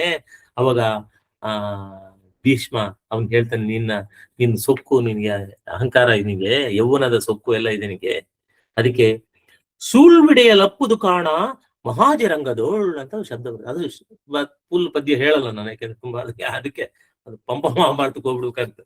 ಸೂಳ್ವಿಡೆಯ ಲಪ್ಪುದು ಕಾಣ ಮಹಾಜರಂಗದೋಳು. ಮಹಾಜರಂಗ ಅಂದ್ರೆ ಈ ಸಂಗ್ರಾಮದಲ್ಲಿ ಸೂಳ್ವಿಡೆಯ ಲಪ್ಪುದು ಕಾಣ, ನಿನ್ನ ಸರದಿ ಬರುತ್ತೆ ಕಣಯ್ಯ, ನಿನ್ ಸರದಿ ಬರುತ್ತೆ. ಅಂದ್ರೆ ಸೂಳ್ ಅಂದ್ರೆ ಸರದಿ. ಆ ಒಂದು ಶಬ್ದ ಮಾಡ್ತಾನೆ, ಸೂಳ್ ಅನ್ನೋ ಶಬ್ದ ಉಪಯೋಗಿಸಿ ಅವನು ಅಂದ್ರೆ ನಾವೆಲ್ಲ ಸತ್ತೋದ್ಮೇಲೆ ನಿಂದು ಸರದಿ ಬರುತ್ತೆ, ನಿನ್ನ ಸಾವಿನ ಸರದಿನೂ ಬರುತ್ತೆ ನಿಂಗೆ ಅಂತ. ನೀನು ಒಂದ್ ದಿವಸ ಸತ್ತೋಗ್ತೀಯ, ನೀನು ಎಲ್ಲ ಇದೇ ಆಗೋಗ್ಬಿಡ್ತದ ಕಣಯ್ಯ ಅಂತಂದ್ರೆ ಹೇಳಿ ಅದೊಂದು ಗಾಢವಾದಂತಹ ಅರ್ಥವನ್ನು ಇಟ್ಟಿರ್ತಾನೆ. ಅದೇ ರೀತಿ ಕ್ಲೈಬ್ಯಂ ಅನ್ನೋ ಶಬ್ದವನ್ನ ನಾವು ಮರಿಬಾರ್ದು. ಈ ಭಗವದ್ಗೀತೆಯ ಇದ್ರೊಳಗೆ ಹೃದಯ ಸ್ಪರ್ಶಿ ಶಬ್ದ ಇದು ಕ್ಲೈಬ್ಯಂ. ನಮ್ಮ ಧರ್ಮಕ್ಷೇತ್ರ ಕುರುಕ್ಷೇತ್ರ ಅಂದ್ರೆ ಇದು ಕ್ಲೈಬ್ಯಂ. ಇನ್ನು ನಾವು 22ನೇ ಶ್ಲೋಕಕ್ಕೆ ಹೋಗ್ತೀವಿ. 3ನೇ ಶ್ಲೋಕದಿಂದ ಫುಲ್ ಹೈ ಜಂಪ್ ಮಾಡ್ಬಿಟ್ಟು 22ನೇ, ಯಾಕೆಂದ್ರೆ ನಾನು ಆರಿಸ್ಕೊಂಡಿರೋದು ಶ್ಲೋಕ, ಪ್ರತಿಯೊಂದು ಶ್ಲೋಕ ಹೇಳೋದಲ್ಲ. ಈ 72 ಶ್ಲೋಕ ಹೇಳ್ಬೇಕು ಅಂದ್ರೆ ಜಾಸ್ತಿ ತುಂಬಾ ಸಮಯ ಬೇಕಾಗ್ತದೆ. ಅದು ನಾವು ಇದನ್ನ ಅವ್ರು ಹೇಳೋರು ಅಷ್ಟೇ, ನಿಮ್ಗೆ ಏನು ಗೀತಜ್ಞಾನ ಒಂದು ಶ್ಲೋಕ ಹೇಳ್ತಾರೆ, ಅದಕ್ಕೆ ಅರ್ಥ ಹೇಳ್ತಾರೆ, ಮುಂದಕ್ಕೆ ಹೋಗ್ತಾರೆ. ಬಟ್ ನಾವು ಇದರ ಒಳಗಡೆ ಹೋಗ್ತೀವಲ್ವಾ, ಆ ಪಂಪ ಏನು ಹೇಳ್ದ, ಅವನು ಅಭಿಜ್ಞಾನ ಶಾಕುಂತಲ ಕಾಳಿದಾಸ ಏನು ಹೇಳ್ದ ಅಂತಂದು ಹೇಳ್ತಾ ಹೋಗಿ ಇದರ ಒಂದು ಡಿಸೆಕ್ಟ್ ಮಾಡಿ ಒಳಗಡೆ ಏನಿದೆ ಹೊರಗಡೆ ಅದರ ಹೂರಣವನ್ನ ತೆಗೆದು ಆಸ್ವಾದಿಸಿ ಅದನ್ನ ರುಚಿ ನೋಡುವಂಥದ್ದು ಇದೆಯಲ್ಲ, ಅದಕ್ಕೆ ಸಮಯ ಬೇಕಾಗ್ತದೆ. 22ನೇ ಶ್ಲೋಕವನ್ನ ನಾವು ಮತ್ತೆ ಇದನ್ನೇ ಹೃದಯ ಸ್ಪರ್ಶಿ ಶ್ಲೋಕ ಅಂತಂದು ಎಲ್ಲ ನಾನು ಆರಿಸ್ಕೊಂಡಿರೋದೆಲ್ಲ ಅದೇ. ವಾಸಾಂಸಿ ಜೀರ್ಣಾನಿ ಯಥಾ ವಿಹಾಯ ನವಾನಿ ಗೃಹಾತಿ ನರೋಪರಾಣಿ ತಥಾ ಶರೀರಾಣಿ ವಿಹಾಯ ಜೀರ್ಣಸ್ಯ ಜ್ಞಾನಿ ಸಂಯಾತಿ ನವಾಮಿ ದೇಹೆ. ಇದು ಆ ವಾಸಾಂಸಿ ಜೀರ್ಣಾನಿ ಯಥಾ ವಿಹಾಯ, ನಮ್ಮ ಹಳೆ ಬಟ್ಟೆಗಳಿರ್ತವೆ, ಹರಿದೋಗ್ಬಿಡ್ತದೆ. ನಾವು ಹರಿದೋಗಿದ್ ಬಟ್ಟೆ ಎಲ್ಲಿ ಸ್ವಲ್ಪ ದಿವಸ ಹಾಕೊಂತೀವೋ ಏನೋ ಅನಿವಾರ್ಯ, ಅಥವಾ ಆ ಶರ್ಟ್ ನಾನು ತಗೊಂಡಿದ್ದಪ್ಪ, ಅಯ್ಯೋ ಅದು ನಮ್ಮ ಹೆಂಡತಿ ಕೊಡ್ಸಿದ್ಲು ವೆಡ್ಡಿಂಗ್ ಆನಿವರ್ಸರಿನಲ್ಲಿ, ತುಂಬಾ ಪ್ರೀತಿ, ಹರಿದ್ರು ಕೂಡ ಅದನ್ನೇ ಹೊಲಿಗೆ ಹಾಕೊಳ್ಳೋದು, ಇದೆಲ್ಲ ನಮ್ ಜೀವನದೊಳಗೆ ಇದ್ದಿದ್ದೆ. ಆದ್ರೆ ಯಾವ್ದೋ ಒಂದು ಸಮಯ ಬರ್ತದೆ, ಅದನ್ನ ಎಸೆಯುವಂತ ಸಮಯ ಬರ್ತದೆ, ಹೊಸ ಅಂಗಿಯನ್ನ ಹಾಕೊಂತೀವಿ, ನಾವು ಹೊಸ ಪ್ಯಾಂಟ್ ಅನ್ನು ಹಾಕೊಂತೀವಿ, ಹೊಸ ಬಟ್ಟೆಗಳನ್ನ ಹಾಕೊಂತೀವಿ, ಹಳೆ ಬಟ್ಟೆಗಳನ್ನ ಎಸಿತೀವಿ, ಅಥವಾ ಬೇರೆ ಯಾರಿಗೂ ಕೊಡ್ತೀವಿ, ಅಥವಾ ಅನಾಥಾಶ್ರಮ ಏನೋ ಕೊಡ್ತೀವಿ, ಏನೋ ಆಗ್ತದೆ, ಅಥವಾ ಹೊರಸ ಬಟ್ಟೆಗಳು ಮಾಡ್ಕೊಂಡು ಎಷ್ಟೋ ಜನ. ವಾಸಾಂಸಿ ಜೀರ್ಣಾನಿ ಯಥಾವಿಹಾಯ, ಹೇಗೆ ನಾವು ಬಿಟ್ಬಿಡ್ತೀವಿ, ಹೇಗೆ ಆ ಜೀರ್ಣಾನಿ ವಾಸಾಂಸಿ, ಆ ಬಟ್ಟೆಗಳನ್ನು ಹಳೆ ಬಟ್ಟೆ ಬಿಟ್ಬಿಟ್ಟು ನವಾನಿ ಗೃಹಾತಿ ನರೋ ಪರಾಣಿ, ಹೊಸ ಬಟ್ಟೆಗಳನ್ನು ಹಾಕೊಂಡ ಹಾಗೆ ತಥಾ ಶರೀರಾಣಿ ವಿಹಾಯ ಜೀರ್ಣಸ್ಯ, ಅದು ಜೀರ್ಣವಾದಂತ ಶರೀರ ಆದ್ಮೇಲೆ ಸಂಯಾತಿ ನವಾಮಿ ದೇಹೆ, ಆ ಹೊಸ ದೇಹವನ್ನು ಹುಡ್ಕೊಂಡು ಹೋಗುತ್ತಪ್ಪ ಆತ್ಮ. ಈ ದೇಹದ ಬಗ್ಗೆ ಯಾಕೆ ಯೋಚನೆ ಮಾಡ್ತೀಯ ನೀನು? ಈ ದೇಹ ಇಲ್ಲೇ ಇರೋದಷ್ಟೇ, ಹೋಗ್ಬಿಡುತ್ತೆ, ಮಣ್ಣಿಗೆ ಹೋಗ್ಬಿಡುತ್ತೆ ಅದು. ಏನು ನಾವೇನಂತೀವಿ ಅದಕ್ಕೆ, ಪಂಚಭೂತಗಳಲ್ಲಿ ಲೀನವಾದರು. ಏನು ಆ ಉಸಿರಾಡೋವರೆಗೂ ಅವನಿಗೆ ಹೆಸರು, ಉಸಿರಾಡಿದ ತಕ್ಷಣ ಫೋನ್ ಮಾಡಿದ್ರೆ ಬಾಡಿ ಯಾವ ತೆಗಿತಾರ ಅಂತ ಕೇಳ್ತಾರೆ. ಅವರು ಹೆಸರಿಟ್ಬಿಟ್ಟು ಈ ರಮೇಶ್ ಅವ್ರನ್ನ ಇಲ್ಲ ಹಂಗಿಲ್ಲ, ಬಾಡಿ ಯಾವ ತೆಗಿತಾರ ಅಂತ ಕೇಳ್ತಾರೆ. ಅವ್ರು ಎಷ್ಟೇ ಅವ್ನ ಏನ್ ಹೆಸರು ಹೊಟ್ಟೋಗ್ತದೆ. ಉಸಿರಾಡುವರೆಗೂ ನಾನು ನನ್ನದೆಂಬ ಮಮಕಾರ, ನಿಂತ ಮರುಗಳಿಗೆ ಮಸಣದಿ ಸಂಸಾರ ಅಲ್ವೇನು.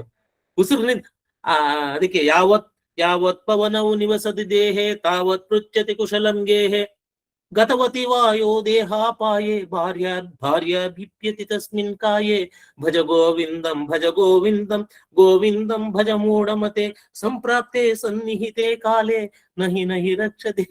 ಕರಡೆ ಶಂಕರರು ಹೇಳಿದ್ದು ಇದು.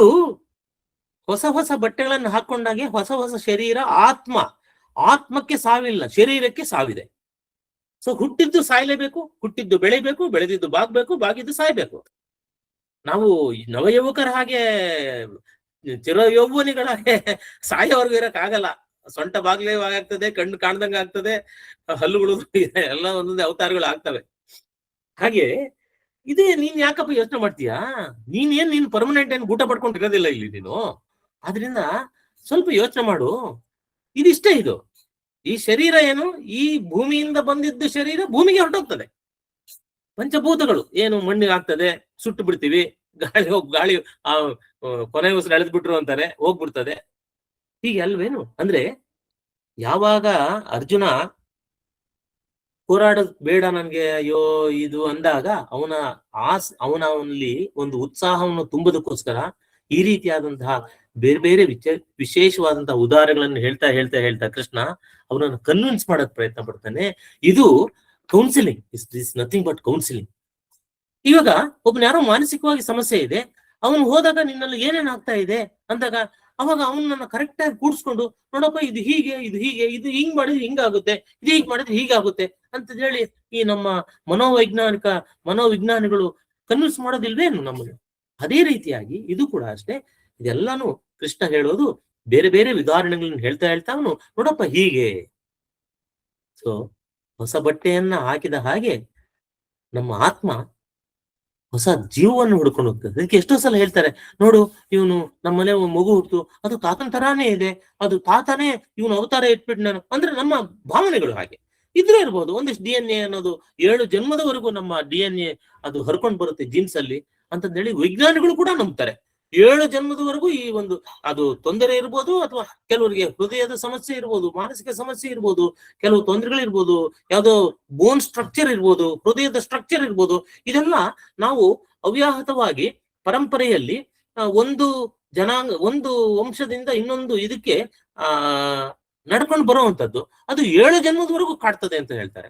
ಆಮೇಲೆ ಬದಲಾವಣೆ ಆಗ್ಬೋದು, ಅಥವಾ ಇನ್ನೊಂದು ಹೊಸ ತೊಂದರೆಗಳು ಹುಟ್ಕೊಳ್ಬಹುದು, ನಮಗೆ ಗೊತ್ತಿಲ್ಲ. ಆದ್ರೆ ಇದು ವಿಜ್ಞಾನಿಗಳು ಕೂಡ ಒಪ್ಕೊಂತಾರೆ ಈ ನಡೀತದೆ ಅಂತ. ಆದ್ರಿಂದ ಕೃಷ್ಣ ಹೇಳೋದು ಅಷ್ಟೇ, ಬಟ್ಟೆ ಬದಲಾಯಿಸ್ದಂಗೆ ಆತ್ಮ ಬದಲಾಯಿಸ್ಕೊಳ್ತದ ಕಣಯ್ಯ. ನೀನ್ ಈ ದೇಹದ ಬಗ್ಗೆ ಯಾಕೆ ಯೋಚನೆ ಮಾಡ್ತೀಯ? ಅವರೆಲ್ಲ ದೇಹಿಗಳವರೆಲ್ಲ ನೀನ್ ನೋಡ್ತಾ ಇದೀಯಲ್ಲ, ಅವ್ರೇನು ಫಿಸಿಕಲ್ ಎಂಟಿಟೀಸ್, ನೀನು you are also physical entity. You are only killing the physical entities. You are not worried about atma ಅವರೆಲ್ಲ ಪರಮಾತ್ಮನಲ್ಲಿ ಸೇರ್ಕೊಂಡ್ಬಿಡ್ತಾರೆ. ಆದ್ರಿಂದ ಚಿಂತೆ ಮಾಡ್ಬೇಡ, ಯುದ್ಧ ಮಾಡು ಅಂತ ಹೇಳಿ. ಹಾಗೆ ಅಂದ್ರೆ ನಾವು ಕೆಲಸ ಮಾಡ್ಬೇಕು. ನಮ್ಮ ಕರ್ಮದಲ್ಲಿ ನಾವು 23ನೇ ಶ್ಲೋಕನು 22 ಆದ್ಮೇಲೆ 23ನೇ ಶ್ಲೋಕ ಅದರ ಕಂಟಿನ್ಯೂಯೇಷನ್, ಅದನ್ನು ಕೂಡ ಹೇಳ್ಬಿಡ್ತೀನಿ. ನೈನಂ ಚಿಂದಂತಿ ಶತ್ರಾಣಿ, ಇದು ಕೂಡ ಬಹಳ ಫೇಮಸ್, ತುಂಬಾ ಪ್ರಖ್ಯಾತವಾದಂತ ಶ್ಲೋಕ. ತುಂಬಾ ಜನ ಇದನ್ನ ಕೋಟ್ ಮಾಡ್ತಾ ಇರ್ತಾರೆ. ನೈನಂ ಚಿಂದಂತಿ ಶಸ್ತ್ರಾಣಿ ನೈನಂ ದಹತಿ ಪಾವಕಃ ನ ಚೈನಂ ಕ್ಲೇದಯಂತಾಪೋ ನ ಶೋಚತಿ ಮಾರುತಃ ನ ಶೋಷಯತಿ ಮಾರುತಃ. ನೋಡಿ, ನೈನಂ ಚಿಂದಂತಿ ಶಸ್ತ್ರಾಣಿ, ಇದು ಆತ್ಮ ಏನಿದೆ, ಇದು ಈ ಶಸ್ತ್ರಗಳಿಂದ, ಬಾಣಗಳಿಂದ, ಖಡ್ಗಗಳಿಂದ, ಕತ್ತಿಗಳಿಂದ ನಾವು ಸಾಯಿಸಕ್ಕಾಗಲ್ಲ ಆತ್ಮನ. ಬರೀ ನೀನ್ ಅಷ್ಟೇ. ನೈನಂ ದಹತಿ ಪಾವಕಃ, ಇದು ಆತ್ಮ ಅನ್ನೋದನ್ನ ಬೆಂಕಿನೂ ಕೂಡ ಸುಡಕ್ಕಾಗಲ್ಲ. ಆತ್ಮ ಅವನು ಪ್ರಾಣ ಹೋದ ತಕ್ಷಣ ಆತ್ಮ ಹೊರಟೋಗ್ಬಿಡ್ತದೆ. ನಚ ಏನಂ ಕ್ಲೇದಯಂತ್ಯಾಪೋ, ಆಪೋ ಅಂದ್ರೆ ನೀರು, ಕ್ಲೇದಯತಿ ಅದೇನು ತೊಯಿಸೋದಿಲ್ಲ, ಕ್ಲೇದಯಂತಿ ನೆನೆಸೋದಿಲ್ಲ ಈ ಆತ್ಮನನ್ನ. ಈ ದೇಹ ಮಾತ್ರ ನೆನೀತದಷ್ಟೇ ಹೊರತು ಆತ್ಮಕ್ಕೆ ಏನೂ ಆಗೋದಿಲ್ಲ. ನ ಶೇಷಯತಿ ಮಾರುತಃ, ಶೇಷಯತಿ ಅಂದ್ರೆ ಒಣಗಿಸೋದು. ಶುಷ್ಕ ಅಂತೀವಲ್ಲ, ಶುಷ್ಕ ಅನ್ನೋ ಶಬ್ದ ಹೀಗೆ ಬಂದಿರ್ತಕ್ಕಂಥದ್ದು, ಶುಷ್ಕದಿಂದ ಶೇಷಯತಿ ಅಂತ, ಶೇಷ ಒಣಗುವಂಥದ್ದು. ಶೇಷಯತಿ ಮಾರುತಃ ಅಂದ್ರೆ ಗಾಳಿ ಇದನ್ನು ಆರಿಸೋದಿಲ್ಲ. ಇದೆಲ್ಲ ಭೌತಿಕವಾದಂತಹ ಶರೀರಕ್ಕೆ, ಭೌತಿಕವಾದಂತಹ ಒಂದು ಎಂಟಿಟಿಗೆ ಸಂಬಂಧಪಟ್ಟಿದ್ದೆ ಹೊರತು ಆತ್ಮನಿಗೆ ಸಂಬಂಧಪಟ್ಟಿದ್ದಲ್ಲ. ಕೃಷ್ಣ ಹೇಳ್ತಾನೆ. ಅದಕ್ಕೆ DVG ಹೇಳುವಂತ ಮಾತನ್ನು ನಾವು ನೆನ್ಸ್ಕೊಳ್ಳೇಬೇಕು. ಬೆತ್ತಲೆಯ ನೀನ್ ಬಂದೆ, ಬೆತ್ತಲೆಯ ನೀನ್ ಪೋಪೆ, ಬೆತ್ತಲೆಯ ನೀನ್ ಬಂದೆ, ಬೆತ್ತಲೆಯ ನೀನ್ ಪೋಪೆ, ವಸ್ತ್ರವೇಷಗಳೆಲ್ಲ ನಡುವೆ 4 ದಿನ, ಚಟ್ಟಕೇರಿಪುನ್ನ ನೀನಾಗಿ ಕಿತ್ತೆಸೆಯೋ ಕಂತೆಗಳ ಮರುಳ ಮುನಿಯ, ಚಟ್ಟಕೇರಿಪುನ್ನ ನೀನಾಗಿ ಕಿತ್ತೆಸೆಯೋ ಕಂತೆಗಳ ಮರುಳ ಮುನಿಯ. ಬೆತ್ತಲೆಯ ನೀನ್ ಬಂದೆ, ಏನು ಬಟ್ಟೆ ಹಾಕೊಂಡು ಸ್ಟೈಲ್ ಆಗಿ ಜೀನ್ಸ್ ಹಾಕೊಂಡು ಯಾರನ್ನು ಉಡ್ತಾರೆ? ಎಲ್ಲ ಮಕ್ಕಳು ಬರೀ ಬತ್ತಲೇ ಹುಟ್ಟದ್ದು. ಸಾಯ್ಬೇಕಾದ್ರೆ ಕೂಡ ಏನ್ ಬಟ್ಟೆ ಇದ್ರು ಕೂಡ ಏನು ಇಲ್ಲ, ಅದು ಹೋಗ್ಬಿಡ್ತದೆ ಅಷ್ಟೇ. ಅದನ್ನೇನ್ ತಗೊಂಡು ಹೊತ್ಕೊಂಡು ಮೂಟೆ ಕಟ್ಕೊಂಡು ಕೈ ಕೊಂಕಲಲ್ಲಿ ಇಟ್ಕೊಂಡು ಹೋಗ್ತಾರೆ ಅಂತ ಸ್ವರ್ಗಕ್ಕೆ? ಏನೂ ಇಲ್ಲ, ಎಲ್ಲ ಇಲ್ಲೇ ಸುಟ್ಟೋಗೋದೇ ಅಷ್ಟೇ ಅದು. ಆದ್ರಿಂದ ಬೆತ್ತಲೆಯ ನೀನ್ ಬಂದೆ. ಅದಕ್ಕೆ ಭಗವಾನ್ ಬುದ್ಧ ಹೇಳುವಂಥದ್ದು, ಸರ್ವಂ ಶೂನ್ಯಂ ಶೂನ್ಯಂ, ಸರ್ವಂ ಅಸತ್ಯಂ ಅಸತ್ಯಂ, ಸರ್ವಂ ಸ್ವಪ್ರಕಾಶಂ ಸ್ವಪ್ರಕಾಶಂ, ಬ್ರಹ್ಮ ಸತ್ಯ ಜಗನ್ಮಿಥ್ಯ. ಶಂಕರರು ಅದನ್ನೇ ಹೇಳಿದ್ದು. ಬ್ರಹ್ಮ ಸತ್ಯ, ಬ್ರಹ್ಮ ಮೊಕ್ಕಟೆ ಬ್ರಹ್ಮ ಮೊಕ್ಕಟೆ, ಬ್ರಹ್ಮ ಮೊಕ್ಕಟೆ. ನಮ್ಮ ಅನ್ನಮಾರ್ಯಾಚಾರ್ಯರು ಕೂಡ ಹೇಳಿದ್ದು ಬ್ರಹ್ಮ ಮೊಕ್ಕಟೆ ಬ್ರಹ್ಮ ಮೊಕ್ಕಟೆ, ಬ್ರಹ್ಮ ಮಾತ್ರ ಸತ್ಯ, ಬ್ರಹ್ಮ ಸತ್ಯ ಜಗನ್ಮಿಥ್ಯ. ಈ ಜಗತ್ತು, ಈ ದೇಹ, ಈ ನಾವೇನ್ ನೋಡ್ತಾ ಇದೀವಿ ಎಂಟಿಟೀಸು ಎಲ್ಲವೂ ಅಷ್ಟೇ. ಕಣ್ ತೆರೆದು ನೋಡು ಚಿತ್ಸತ್ವ ಮೂರ್ತಿ ನೃತ್ಯ, ಕಣ್ಮುಚ್ಚಿ ನೋಡು ನಿಶ್ಚಲ ಶುದ್ಧ ತತ್ವ. ಉನ್ಮುಖನ್ನು ನೀನು ಈ ಜಗಕಮ್ಮಿರುತ್ತಿರಲಾಗಿ, ಉನ್ಮುಖನ್ನು ನೀನೆರಡು ಜಗಕಮ್ಮಿರುತ್ತಿರಲಾಗಿ, ಹೃನ್ಮಧ್ಯದಲ್ಲಿ ಶಾಂತಿ ಮುಕ್ಕುತಿಮ್ಮ. ಈ ಶಾಂತಿ ಯಾವಾಗ ದೊರೀತದೆ ನಿನಗೆ? ನೋಡು ನೀನು ಪರಮಾತ್ಮನ ಒಂದು ನೃತ್ಯ. ಈ ಫಿಸಿಕಲ್ ಎಂಟಿಟೀಸ್ ಏನ್ ಕಾಣಿಸ್ತಾ ಇದೆ, ಈ ನದಿಗಳು, ಗುಹೆಗಳು, ಬೆಟ್ಟಗಳು, ಪರ್ವತಗಳು, ಮರಗಳು, ಆ ಜಲ, ಆ ನದಿ ನೀರು, ಏನು ಸಮುದ್ರ, ಇದನ್ನೆಲ್ಲ ಏನ್ ನೋಡ್ತಾ ಇದೀಯಾ? ಆ ಗ್ರಹತಾರೆ ನಕ್ಷತ್ರಗಳನ್ನು ನೋಡು, ಪಶು ಪಕ್ಷಿ ಪ್ರಾಣಿಗಳನ್ನು ನೋಡು, ಜನಗಳನ್ನು ನೋಡು, ಇದೆಲ್ಲ ನೋಡು ನೀನು. ಚಿತ್ತತ್ವ ಮೂರ್ತಿ ನೃತ್ಯ, ಕಣ್ಮುಚ್ಚಿ ನೋಡು ನಿಶ್ಚಲ ಶುದ್ಧ ತತ್ವ. ಕಣ್ಮುಚ್ಕೊಂಡ್ ಬಿಡಪ್ಪ ನೀನು, ಪಂಚೇಂದ್ರಿಯಗಳನ್ನ ನೀನು ಬಿಟ್ಬಿಡು, ಅವು ಒಳಗಡೆ ತಿರ್ಸ್ಕೊ. ಪ್ರತ್ಯಾಹಾರ, ಯಮನೇಮ ಆಸನ ಪ್ರಾಣಾಯಾಮ, ಪ್ರತ್ಯಾಹಾರ ಧಾರಣ ಧ್ಯಾನ ಸಮಾಧಿ, ಅಲ್ಲಿ ಒಳಗಡೆ ತಿರ್ಸ್ಕೊಂಡ ನಿನಗೆ ಗೊತ್ತಾಗುತ್ತೆ. ಕಣ್ಮುಚ್ಚಿ ನೋಡು ನಿಶ್ಚಲ ಶುದ್ಧ ತತ್ವ. ಉನ್ಮುಖನು ನೀನು ನಿಂತ್ಕೊಂಡಿದೀಯಾ? ಎಲ್ಲಿ ನಿಂತ್ಕೊಂಡಿದೀಯಾ ನೀನು? ಪರಮಾತ್ಮನ ಈ ಏನು ಆ ಒಂದು ವಿಶೇಷವಾದಂತಹ ಅವನ ಸೃಷ್ಟಿಯ ಮುಂದೆ ನಿಂತ್ಕೊಂಡಿದೀಯಾ? ಉನ್ಮುಖನು ನೀನು ಈ ಎರಡಂ ಜಗಕಂ ಇರುತ್ತಿರು. ಈ 2 ಲೋಕ ಇದೆ ನಿಂಗೆ, ಒಂದು ಹೊರಲೋಕ, ಒಂದು ಒಳಲೋಕ. ಹೃನ್ಮಧ್ಯದಲ್ಲಿ ಶಾಂತಿ. ಈ ಎರಡನ್ನ ತಿಳ್ಕೊಂಡಾಗ ಹೊರಗ ಪ್ರಪಂಚ ಅದು ನಶ್ವರವಾದಂಥದ್ದು. ಈ ಒಳಗಡೆ ಇರ್ತಕ್ಕಂಥ ಆತ್ಮ ಸ್ವರೂಪ ಏನಿದೆ ಅದು ಶಾಶ್ವತವಾದಂಥದ್ದು, ಬ್ರಹ್ಮಸತ್ಯ. ಆಗ ಮಾತ್ರ ನಮ್ಗೆ ಶಾಂತಿ ಲಭಿಸ್ತದೆ. ಇಲ್ದಿದ್ರೆ ನಾವೇನ್ ಮಾಡ್ಬಿಡ್ತೀವಿ, ಅದೇ ಇದ್ರೊಳಗೆ ಇಲ್ಲೇ ಇರ್ತೀವಿ, ಇಲ್ಲೇ ಕೊಚ್ಚೆ ಒಳಗೆ ಸಿಕ್ಕಾಕೊಂಡು ಒದ್ದಾಡ್ತಾ ಇರ್ತೀವಿ ನಾವು. ಅದಕ್ಕೆ ಲೌಕಿಕ ಅಲೌಕಿಕ, ಲೌಕಿಕದಲ್ಲೇ ಇದ್ರೆ ಅಲೌಕಿಕ ಅರ್ಥ ಆಗಲ್ಲ. ನಮ್ಗೆ ಬ್ರಹ್ಮ ಅರ್ಥ ಆಗ್ಬೇಕು ಅಂದ್ರೆ ಅದು ಬಹಳ ಕಷ್ಟ ಪಡ್ಬೇಕು ಸ್ವಲ್ಪ. ಯಾಕೆಂದ್ರೆ ಎಲ್ಲವಾಗ್ಲೂ ನಾವು ಇದಕ್ಕೆ ಅಂಟ್ಕೊಂಡೇ ಇರ್ತೀವಿ. ಎಷ್ಟೋ ಜನ ಇವನ್ ವಯಸ್ಸಾದವ್ರು ಯಾರೋ ಒಬ್ಬನ್ ಕೇಳಿದ್ರಂತೆ, ವಯಸ್ಸಾಗ್ಬಿಟ್ಟಿದೆ ತಾತ, ಪಾಪ ಹೆಂಡತಿ ಇಲ್ಲ, ಮಕ್ಕಳಿಲ್ಲ, ಇಲ್ಲ ಏನೂ ಇಲ್ಲ, ದೂರ ದೂರ ಇದಾರೆ. ತಾನೇ ಸ್ವಂತ ಅಡಿಗೆ ಮಾಡ್ಕೊಂತಿದ್ನಂತೆ, ಕಷ್ಟಪಡ್ತಿದ್ನಂತೆ ಪಾಪ. ಯಾರೋ ಈ ತರ ಯುವಕರು ಬಂದ್ ಕೇಳ್ತಾತ, ಯಾಕಪ್ಪ ಇಷ್ಟು ಕಷ್ಟಪಡ್ತೀಯ, ಇನ್ನೊಂದ್ ಮದುವೆ ಮಾಡ್ಕೊ. ಅವ್ನು ಹೇಳಿದಂತೆ, ಈ ವಯಸ್ಸಿನಲ್ಲಿ ಯಾರಯ್ಯ ಹೆಣ್ ಕೊಡ್ತಾರ ನಂಗೆ ಅಂದ್ರೆ, ಅವನು ಮದುವೆ ಮಾಡ್ಕೊಳ್ಳೋಕೆ ರೆಡಿ ಇದ್ದಾನೆ, ಅಂದ್ರೆ ಹೆಣ್ ಕೊಡೋ ರೆಡಿ ಇಲ್ಲ. ಅಂದ್ರೆ ನಮ್ಮ ಬದುಕಿನಲ್ಲಿ ನಾವು ಎಷ್ಟೊಂದು ನಾವು ಈ ಸಂಸಾರದೊಳಗೆ ಸಿಕ್ಕಾಕೊಂಡಿರ್ತೀವಿ, ಒಂದು ಲೌಕಿಕದೊಳಗೆ. ಅಲೌಕಿಕಕ್ಕೆ ಹೋಗಕ್ ಆಗೋದೇ ಇಲ್ಲ ನಮ್ಗೆ. ಈ ಜೀವನ ಬೇಕು. ಎಷ್ಟೋ ಜನ ವಯಸ್ಸಾದ್ರು, ಅಯ್ಯೋ ನನ್ ಮೊಮ್ಮಗನ್ ಮದುವೆ ನೋಡ್ಬೇಕಪ್ಪ, ನಾನು ಮೊಮ್ಮಗನ್ ಮದುವೆ ನೋಡ್ಬೇಕು, ಅದಕ್ಕೋಸ್ಕರ ಜೀವ ಹಿಡ್ಕೊಂಡಿರ್ತಾರೆ. ಈ ರೀತಿಯಾದಂತಹ ಒಂದು ಅಟ್ಯಾಚ್ಮೆಂಟ್ ನಮ್ಮ ಬದುಕು. ಅಂದ್ರೆ ಎಲ್ಲಿ ನಾವು ಇನ್ನ ಮುಂದಿನ 27ನೇ ಶ್ಲೋಕ ಮಾತ್ರ ನಾವು ನಿತ್ಯ ಹೇಳ್ತಿರ್ತೀವಿ. ನಾನು ನೋಡಿ, ಬೇಕಾದ್ರೆ ನೀವೆಲ್ಲರೂ ಹೇಳ್ತಿರ್ತೀರಾ, ಇದಂತೂ ಕೋಟ್ ಮಾಡ್ತಾ ಇರ್ತೀವಿ. ಜಾತಸ್ಯಾಹಿ ಧ್ರುವಂ ಮೃತ್ಯುಃ, ಜಾತಸ್ಯಾಹಿ ಧ್ರುವಂ ಮೃತ್ಯುಃ, ಧ್ರುವಂ ಜನ್ಮ ಮೃತಸ್ಯ ಚ. ಜಾತಸ್ಯಾಹಿ ಧ್ರುವಂ ಮೃತ್ಯುಃ, ಧ್ರುವಂ ಜನ್ಮ ಮೃತಸ್ಯ ಸ. ತಸ್ಮಾತ್ ಪರಿಹಾರಾರ್ಥೆ, ತಸ್ಮಾತ್ ಪರಿಹಾರಾರ್ಥೆ ನತ್ವಂ ಶೋಚಿತುಮರ್ಹಸಿ, ನತ್ವಂ ಶೋಚಿತುಮರ್ಹಸಿ. ಏನಪ್ಪಾ ನೀನು ಯೋಚನೆ ಮಾಡಿ ಏನು ಪ್ರಯೋಜನ? ಶೋಕ ಮಾಡಿ ಏನು ಪ್ರಯೋಜನ ಇಲ್ಲ. ನಾ ತ್ವಂ, ನೀನು, ತ್ವಂ ನೀನು, ನಾ ಇಲ್ಲ. ಶೋಚಿತುಮರ್ಹಸಿ, ಶೋಕ ಮಾಡಿ ಯಾಕೆ ಪ್ರಯೋಜನ ಇಲ್ಲ. ಜಾತಸ್ಯಾಹಿ ಧ್ರುವಂ ಮೃತ್ಯು, ಜಾತಸ್ಯ ಅಂದ್ರೆ ಹುಟ್ಟಿದವನು, ಧ್ರುವಂ ಅಂದ್ರೆ ಖಂಡಿತ ಆಗ್ತದೆ, ಏನು ಮೃತ್ಯುಹಂ ಸಾಯಲೇಬೇಕು. ಧ್ರುವಂ ಜನ್ಮ ಮೃತಸ್ಯ ಚ, ಸತ್ತವನು ಮತ್ತೆ ಹುಟ್ಟಲೇಬೇಕು. ಏನೋ ಒಂದು ಯಾವ್ದೋ ಪ್ರಾಣಿ, ಪಶು, ಪಕ್ಷಿ, ಕ್ರಿಮಿ ಏನೋ ಆಗ ಹುಡ್ತಾನೆ, ಅವನ ಪಾಪಕರ್ಮಗಳು. ಅದಕ್ಕೆ ನಾವು ಪುಣ್ಯ ಸಂಪಾದನೆ ಮಾಡ್ಬೇಕು ಅಂತ. ಯಾಕೆಂದ್ರೆ ಮುಂದಿನ ಜನ ಏನೇನಾಗ್ತೀವಿ, ನಾಯಿ, ಕತ್ತೆ, ಕೋಳಿ ಏನೇನಾಗ್ತೀವೋ ಏನು ಗೊತ್ತಿಲ್ಲ. ಹಂಗಾಗ್ಬಿಟ್ಟು ಜಾತಸ್ಯಾಹಿ ಧ್ರುವಂ ಮೃತ್ಯು, ಧ್ರುವಂ ಜನ್ಮ ಮೃತಸ್ಯ ಚ, ತಸ್ಮಾತ್ ಅಪರಿಹಾರಾರ್ಥೆ ನತ್ವಂ ಶೋಚಿತುಮರ್ಹಸಿ ಅಂತ ಹೇಳ್ತಾನೆ. ಹಾಗಾಗಿ ಮರಣದಿ ಮುಂದೇನು, ಭೂತವೋ ಪ್ರೇತವೋ ಪರಲೋಕವೋ ಪುನರ್ಜನ್ಮವೋ ಅದೇನೋ. ಮರಣದಿ ಮುಂದೇನು, ಭೂತ ಜನ್ಮವೋ ಅದೇನೋ. ತಿರುಗಿ ಬಂದವರಿಲ್ಲ, ವರದಿ ತಂದವರಿಲ್ಲ, ಧರೆಯ ಬಾಳ್ಗದರಿನೇ ಮಂಕುತಿಮ್ಮ, ಧರೆಯ ಬಾಳ್ಗದರಿನೇ ಮಂಕು. ಯಾರು ಬರ್ಲಿಲ್ಲ. ಹೋಗ್ಬಿಟ್ಟು ಸ್ವರ್ಗಕ್ಕೆ ಹೋಗಿದ್ನಪ್ಪ ನಾನು, ಅಲ್ಲಿ ಹಂಗಿತ್ತು, ಅವ್ರನ್ನ ನೋಡಿದೆ, ಇವ್ರನ್ನ ನೋಡಿದೆ, ತಿಲೋತ್ತಮರೆಯನ್ನ ನೋಡಿದೆ, ರಂಬೆಗಳನ್ನ ನೋಡಿದೆ, ಅವನು ಇಂದ್ರನ್ ನೋಡಿದೆ, ಅವ್ನು ನೋಡಿದೆ, ಇವ್ನು ನೋಡಿದೆ, ಏನು ಯಾರು ಬಂದ್ಬಿಟ್ಟು ವಾರ್ತೆಗಳು ಹೇಳಿಲ್ಲ ನಮ್ ಸ್ವರ್ಗ ಹಂಗಿತ್ತು, ನರಕ ಹಿಂಗಿತ್ತು ಅನ್ನೋ ನೋವನ್ನೇ ಅಷ್ಟು. ಯಾರು ತಿರುಗಿ ಬಂದವರಿಲ್ಲ, ವರದಿ ತಂದವರಿಲ್ಲ. ಮರಣದಿನ್ ಮುಂದೇನು, ಏನೋ ಯಾರಿಗೂ ಗೊತ್ತಿಲ್ಲ. ಆದ್ರಿಂದ ಜಾತಸ್ಯಾಹಿ ಧ್ರುವಂ ಮೃತ್ಯು. ಅದಕ್ಕೆ ಶಂಕರರು ಮತ್ತೆ ಹೇಳಿದ್ರು ಅದನ್ನ, ಪುನರಪಿ ಜನನಂ ಪುನರಪಿ ಮರಣಂ ಪುನರಪಿ ಜನನೀ ಜಠರೇ ಶಯನಂ ಇಹ ಸಂಸಾರೇ ಬಹುದುಸ್ತಾರೆ ಕೃಪಯಾ ಪಾರೇ ಪಾಹಿ ಮುರಾರೇ. ಭಜ ಗೋವಿಂದಂ ಭಜ ಗೋವಿಂದಂ ಗೋವಿಂದಂ ಭಜ ಮೂಢಮತೆ ಸಂಪ್ರಾಪ್ತೆ ಸನ್ನಿಹಿತೆ ಕಾಲೇ ನಹಿ ನಹಿ ರಕ್ಷದಿ ಡುಕುರೈಂಕರಣೆ.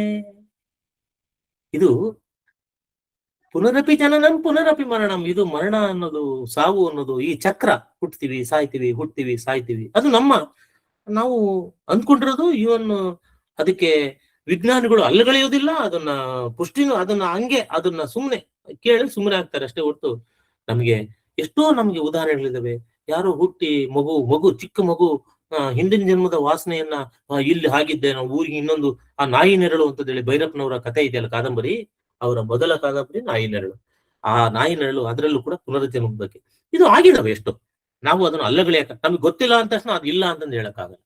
ಆದ್ರಿಂದ ಅದನ್ನ ಇದ್ರೆ ಆಗಿರ್ಬಹುದು, ಇಲ್ಲದಿದ್ರೆ ಸುಮ್ಮನೆ ಇರ್ಬೇಕಷ್ಟೇ. ಜಾತಸ್ಯಾಹಿ ಧ್ರುವಂ. ನೋಡಿ, ಈ ಬದಲಾವಣೆ ಜೀವಂತಿಕೆ ಸಂಕೇತ. ನಮ್ಮಲ್ಲೇ ನೋಡಿ, ಒಂದ್ ಕಡೆ ಸೂರ್ಯೋದಯ ಆಗ್ತಿದೆ, ಇನ್ನೊಂದ್ ಕಡೆ ಸೂರ್ಯ ಮುಳುಗ್ತಾ ಇರ್ತದೆ, ಸೂರ್ಯಾಸ್ತ ಆಗ್ತಾ ಇರ್ತದೆ. ಸಂಜೆಯಾಯಿತು ನೋಡು ಪಡುವಣ, ಸಂಜೆಯಾಯಿತು ನೋಡು ಪಡುವಣ, ರವಿಯು ಮುಳುಗಿದನಾಗಲೇ ಆಚೆ ಲೋಕದ ಮೂಡಣದಲ್ಲಿ ತಿರುಗಿ ಹುಟ್ಟಲು ಈಗಲೇ, ತಿರುಗಿ ಹುಟ್ಟಲು ಈಗಲೇ.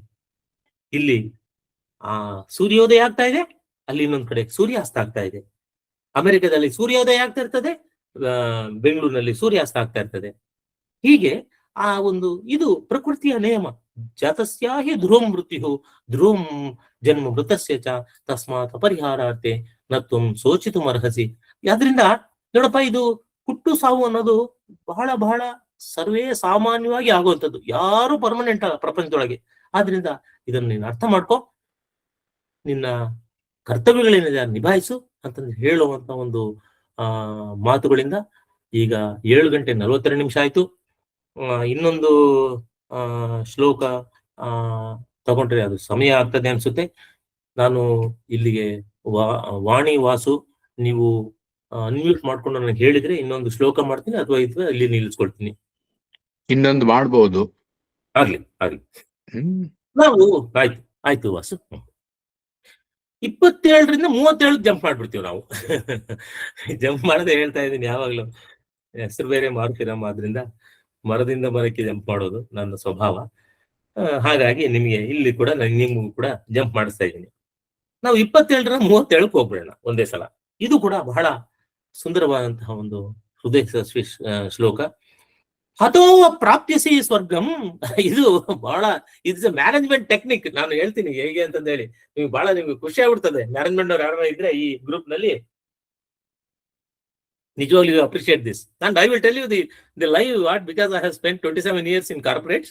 I know what we were telling our the fellow men or the guys who joined the organizations.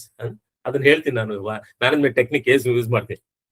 ಹತೋವ ಪ್ರಾಪ್ಯಸಿ ಸ್ವರ್ಗಂ, ಹತೋವ ಪ್ರಾಪ್ಯಸಿ ಸ್ವರ್ಗಂ ಜಿತ್ವಾವ ಭೋಕ್ಷಸೆ Maheen, ಜಿತ್ವಾವ ಭೋಕ್ಷಸೆ Maheen ತಸ್ಮಾತ್ ಉತ್ತಿಷ್ಠ ಕಾಂತೆಯ, ತಸ್ಮಾತ್ ಉತ್ತಿಷ್ಠ ಕೌಂತೆಯ ಯುದ್ಧಾಯ ಕೃತ ನಿಶ್ಚಯ. ಯುದ್ಧ ನಿಶ್ಚಯ ಆಗ್ಬಿಟ್ಟಿದೆ ಕಣಯ್ಯ. It is definite, it is ಬಂದ್ಬಿಟ್ಟಿದೆ ನಿಂಗೆ ಯುದ್ಧ ಮಾಡ್ಲಿ. ಯಾಕೆ, ಏನಿದೆ ಅದ್ರೊಳಗೆ ಅಂತ ಹೇಳ್ತಾರೆ. ನೋಡಪ್ಪ, ಹತೋವ ಪ್ರಾಪ್ತಿಸಿ ಸ್ವರ್ಗಂ, ನೀನು ಯುದ್ಧಗಳನ್ನ ಸತ್ತೋಗ್ತೀಯ ಅಂತ ನೀನು ಸ್ವರ್ಗ ಪ್ರಾಪ್ತಿ ಆಗ್ಬಿಡ್ತದೆ ಕಣಪ್ಪ. ಯಾಕೆಂದ್ರೆ ಯುದ್ಧದಲ್ಲಿ ಸಾಯೋರು ಸ್ವರ್ಗಕ್ಕೆ ಹೋಗ್ತಾರೆ ಅಂತಂದು ಹೇಳಿ ವೀರಮರಣ ಅಂತಂದು ಹೇಳಿ ಇದೆ ನಮ್ಮಲ್ಲಿ ಇದೆ. ನಮ್ಮ ಸನಾತನ ಧರ್ಮದೊಳಗೆ ಯಾರು ಯುದ್ಧ ಮಾಡಿ ಸಾಯ್ತಾರೋ ಅವರು ವೀರಮರಣ. ಜಿತ್ವಾವ, ಅಥವಾ ನೀನ್ ಜಯಿಸ್ಬಿಡ್ತೀಯ ಅನ್ಕೋ. ಜಿತ್ವಾವ ಭೋಕ್ಷಸೆ ಮಹೀನ್, ಈ ಭೂಮಿಯನ್ನ ನೀನು ಅನುಭವಿಸ್ತೀಯ ಕಣಯ್ಯ. ಈ ಭೂಮಿಯ ಏನು ನೀನು ರಾಜ ಆಗ್ಬಿಡ್ತೀಯ, ಈ ಅನುಭವಿಸ್ತೀಯ ನೀನು. ಭೋಕ್ಷಸೆ ಮಹೀನ್, ಈ ಭೂಮಿಯನ್ನ ಅನುಭವಿಸ್ತೀಯ. ಭೂಮಿ ಅಂದ್ರೆ ಈ ಭೋಗವನ್ನು ಅನುಭವಿಸ್ತೀಯ ನೀನು. ತಸ್ಮಾತ್ ಉತ್ತಿಷ್ಠ ಕೌಂತೆಯ, ಅದು ಎದ್ದೇಳಪ್ಪ ನೀನು, ನಿದ್ದೆ ಹೊಡಿತೀಯ, ಅದು ಹೇಳು, ನೀನು ಸೋಂಬೇರಿ ಆಗ್ಬಿಟ್ಟಿದ್ಯಾ, ಎದ್ದು. ತಸ್ಮಾತ್ ಉತ್ತಿಷ್ಠ ಕೌಂತೆಯ ಯುದ್ಧಾಯ ಕೃತ ನಿಶ್ಚಯ. ಯುದ್ಧ ಡೆಫಿನೆಟ್ ಕಣಯ್ಯ, ನೀನೇನು ತಪ್ಪಿಸ್ಕೋಕ್ ಹೋಗಲ್ಲ. It is inevitable, you have to fight. ಇರುವ ಕೆಲಸವ ಮಾಡು ಕಿರಿದಿರದೆ ಮನವಿಟ್ಟು ಹೇಳ್ತಾರೆ ಅದನ್ನೇ. ಈಗ ನೋಡಿ, ನಾನು ಮ್ಯಾನೇಜ್ಮೆಂಟ್ಗೆ ಬರ್ತೀನಿ. ಈ ಮ್ಯಾನೇಜ್ಮೆಂಟ್ ಅಲ್ಲಿ ನಮ್ಮಲ್ಲಿ 2 ಆಪ್ಷನ್ಸ್ ಕೊಡ್ತೀವಿ ನಾವು. ಯಾರ ಹತ್ರನೂ ಹೋಗ್ತೀವಿ ನಾವು, ನೆಕ್ಸ್ಟ್ ವೀಕ್ ಬನ್ನಿ ಅಂತ. ನಾನು ಸರ್ ನೆಕ್ಸ್ಟ್ ವೀಕ್ ಅಂದ್ರೆ ಏನು, ಮಂಡೆಯಿಂದ ಸಾಟರ್ಡೇವರೆಗೂ ನೆಕ್ಸ್ಟ್ ವೀಕೆ. ಆದ್ರಿಂದ ನಾವು ಅವ್ನು ಕೇಳ್ತೀವಿ, ಅವನ್ನ ನೋಡಿದ ತಕ್ಷಣ, sir next week either early week or later week sir ಅಂತ ಕೇಳ್ತೀವಿ. ಅವನು ಏನು early week, Monday I will be little busy, you come later. Sir is it okay Thursday or Friday option ಕೊಡೋದು, ಥರ್ಸ್ಡೇನ ಫ್ರೈಡೇನ ಅಂತ ಕೇಳಿ. ಅವನು hope Thursday should be okay ಅಂತ. ಅವನು ನೋಡ್ರಿ ಆಪ್ಷನ್ ಅವ್ನು ಬಿಡಕ್ಕಾಗಲ್ಲ. ಅವನು ನೆಕ್ಸ್ಟ್ ವೀಕ್ ಅಂತ ನೆಕ್ಸ್ಟ್ ವೀಕ್ ಅವ್ನು ಬಿಟ್ಬಿಟ್ರೆ ನೆಕ್ಸ್ಟ್ ಹೇಳಿದ್ನ ನಂಗೆ ಗೊತ್ತಿಲ್ಲ, ಮರ್ತೋಗ್ಬಿಡ್ತೀನಿ. ಅವನು ಥರ್ಸ್ಡೇ ಅಂತ ಥರ್ಸ್ಡೇ ಸುಮ್ಮನೆ ಬಿಡಲ್ಲ ಇವನು ಮ್ಯಾನೇಜ್ಮೆಂಟ್. ಅವ್ನು ಏನಂತಾನೆ, sir Thursday before lunch or after lunch ಅಂತ ಕೇಳೋದು. ಅಂದ್ರೆ ಊಟಕ್ಕಿಂತ ಮೊದಲೇ ಬರ್ಲಾ ನೀನು, ಬೆಳಗ್ಗೆ ಸಮಯದೊಳಗೆ ಬರ್ಲಾ, ಮಧ್ಯಾಹ್ನದ? Okay, come in the afternoon. Sir afternoon is 2 o'clock or 3 o'clock, what is convenient for you ಅಂತ ಕೇಳ್ತಾನೆ ಅವನು. Come by 3 o'clock. ಅಂದ್ರೆ 2 ಆಪ್ಷನ್ ಕೊಡೋದು. ದಿಸ್ ಆರ್ ದಟ್ ಟಿಕ್ ಮಾಡ್ಬೇಕು ಅವ್ನು, ಎ ಆರ್ ಬಿ. ಅವ್ನಿಗೆ ಆಪ್ಷನ್ನೇ ಇಲ್ಲ ಬೇರೆ. ಅವ್ನು ಎ ಟಿಕ್ ಮಾಡ್ಬೇಕು, ಇಲ್ಲ ಬಿ ಟಿಕ್ ಮಾಡ್ಬೇಕು. ಅದಕ್ಕೆ ಹತೋವ ಪ್ರಾಪ್ಸಿಸಿ ಸ್ವರ್ಗಂ. ಈ ತಮಾಷೆ ಹೇಳ್ಬೇಕು ಅಂದ್ರೆ ಒಂದು ಇದು ಮ್ಯಾನೇಜ್ಮೆಂಟ್ ಅಲ್ಲಿ ನಾವು ಎಲ್ಲರೂ ತಿಳ್ಕೊಂಡಿರ್ತೀವಿ, ಆಪ್ಷನ್ ಕೊಡ್ತೀವಿ, ಅದನ್ನ ತಗೋ, ಇನ್ ತಗೋ, ಇನ್ ತಗೋ, ಅನ್ ತಗೋ. ನಾವು ನೆಗೋಷಿಯೇಷನ್ ಮಾಡ್ಬೇಕಾದ್ರೆ ಅಷ್ಟೇ, ಸರ್ ಇದನ್ನ ಡಿಸ್ಕೌಂಟ್ ತಗೊಳ್ಳಿ, ಇಲ್ದಿದ್ರೆ 1-2 ಪೀಸ್ ಎಕ್ಸ್ಟ್ರಾ ತಗೊಳ್ಳಿ, ಇದ್ರ ಅದನ್ನ ತಗೊಳ್ಳಿ, ಇನ್ ತಗೊಳ್ಳಿ. ಹಿಂಗಂತ ನಾವು ನಮ್ಮಲ್ಲೂ ವ್ಯಾಪಾರಸ್ಥರು ಕೂಡ ಹೇಳ್ತಾ ಇರ್ತಾರೆ. ಸರ್ ನಾವ್ ಬೇಕಾದ್ರೆ ನೀವು ಡಿಸ್ಕೌಂಟ್ ಬೇಕಾದ್ರೆ ಆ ಪ್ರಾಡಕ್ಟ್ ತಗೊಳ್ಳಿ, ಸರ್ ಡಿಸ್ಕೌಂಟ್ ಬೇಡವಾ ಈ ಪ್ರಾಡಕ್ಟ್ ತಗೊಳ್ಳಿ, ಹೀಗೆ ಅಂತ. ಅದೇ ಆಪ್ಷನ್ ನಿಮ್ಗೆ ಕೊಟ್ಬಿಡ್ತೀವಿ. ಸರ್ ನಿಮ್ಗೆ discount, you are very particular discount, sorry sir, you please settle with this. Sir, if you are very free and if you are buying the price what I am offering you, please take this, sir, I am telling you ಅಂತ ಹೇಳ್ಬಿಡ್ತಾನ ಅವನು. ಅವ್ನು option ಕೊಟ್ಬಿಡ್ತಾನೆ, ನೋಡಿ sir ನಾನು ಇದನ್ನ guarantee ಕೊಡಲ್ಲ, ಈ product ತಗೊಳ್ಳಿ ಬೇಕಾದ್ರೆ ಗ್ಯಾರಂಟಿ ಕೊಡಲ್ಲ, ಅದು ಇದೆ ನನ್ನ ಹತ್ರ ಕೊಡ್ತೀನಿ ಬೇಕಾದ್ರೆ, ಅದು ರೇಟ್ ಕಡಿಮೆ, ನೀವು ಹೇಳಿದ್ರೆ ನಿಮ್ಗೆ ರೇಟ್ ಕೊಡ್ತೀನಿ, ಬಟ್ ಇದು ನೋಡಿ ಸ್ವಲ್ಪ ರೇಟ್ ಜಾಸ್ತಿ ಆಗುತ್ತೆ, but I can assure you sir quality ಚೆನ್ನಾಗಿರುತ್ತೆ. ಅಂದ್ರೆ ಅವಾಗ ಅವ್ನಿಗೆ ಆಪ್ಷನ್ ಇರ್ತದೆ, ಇದು ದಿಸ್ ಆರ್ ದಟ್ ಅಂತ ಡೈಲಮಾ. ನಮ್ಮಲ್ಲೂ ಅಷ್ಟೇ ತಾನೆ. ಇವಾಗ ಒಂದು ತಮಾಷೆ ಹೇಳೋದಾದ್ರೆ, ಆ, ನೋಡಪ್ಪ, ಬದುಕಿರೋವರೆಗೂ ನಾವು ಆ ಹುಷಾರಾಗಿರ್ತೀವಿ ಅಥವಾ ಕಾಯಿಲೆ ಬರ್ತದೆ. ಎರಡು ಆಪ್ಷನ್. ಒಂದು ಹುಷಾರಾಗಿರ್ತೀವಿ, ಇಲ್ಲದ್ರೆ ಕಾಯಿಲೆ ಆಗ್ಬಿಡ್ತದೆ. ಅದರಲ್ಲಿ ಮತ್ತೆ ಹುಷಾರಾಗಿದ್ರೆ ಪರವಾಗಿಲ್ಲ, ಓಕೆ ಫೈನ್. ಕಾಯಿಲೆ ಆದ್ರೆ 2 option. Either you you you solve the problem, disease, or you die. ನೀನು ರೋಗದಿಂದ ಮುಕ್ತನಾಗಿ ಮತ್ತೆ ಆರೋಗ್ಯವಂತನಾಗ್ತೀಯಾ, ಇಲ್ದ್ರೆ ಸತ್ತೋಗ್ಬಿಡ್ತೀಯ. 2 ಆಪ್ಷನ್. ಓಕೆ, ರೋಗದಿಂದ ಮುಕ್ತನಾದೆ ಅಂದ್ರೆ ಓಕೆ ಫೈನ್, ಖುಷಿಯಪ್ಪ, ನೀನು ಆರೋಗ್ಯವಂತನಾಗಿ ಮತ್ತೆ ಬದುಕ್ತೀಯ. ಸತ್ತೋದ್ರೆ ಏನು? ಸತ್ತೋದ್ರೆ ಮತ್ತೆ 2 option. Either you go to hell or heaven. ನೀನು ಸ್ವರ್ಗಕ್ಕೆ ಹೋಗ್ತೀಯ, ನರ್ಕಕ್ಕೆ ಹೋಗ್ತೀಯ ಅಂತ. ಅರೆ, ಸ್ವರ್ಗಕ್ಕೆ ಹೋದ್ರೆ ಖುಷಿನಪ್ಪ, ಎಲ್ಲ ಆರಾಮಾಗಿರ್ತದೆ. ನರ್ಕಕ್ಕೆ ಹೋದ್ರೆ 2 ಆಪ್ಷನ್. ಏನ್ ಆಪ್ಷನ್? ನರ್ಕಕ್ಕೆ ಹೋದ್ರೆ ಏನು ಆಪ್ಷನ್ ಇಲ್ಲ. ಯಾಕೆಂದ್ರೆ ಅಲ್ಲಿ will be very busy with all the friends. No, your friends ಇರ್ತಾರಲ್ಲ ಪಾಪ ಮಾಡಿದವರು, ಅವ್ರ ಜೊತೆ ಮಾತಾಡ್ತಾ ನೀನು ಟೈಮೇ ಇರೋದಿಲ್ಲ. ಯಾಕಂದ್ರೆ ಆಪ್ಷನ್ ಬಗ್ಗೆ ನೀನು ಯೋಚನೆ ಮಾಡಲ್ಲ. ಹಾಗೆ ಈ ರೀತಿಯಾದಂತಹ ಒಂದು ಆಪ್ಷನ್ ಬಗ್ಗೆ ತಮಾಷೆಯನ್ನು ಹೇಳಿ, ಹತೋ ಪ್ರಾಪ್ಸಿಸಿ ಸ್ವರ್ಗಂ, ನೀನ್ ಸ್ವರ್ಗ ಸಿಗುತ್ತೆ, ಇಲ್ಲದ್ರೆ ನರಕ ಸಿಗುತ್ತೆ.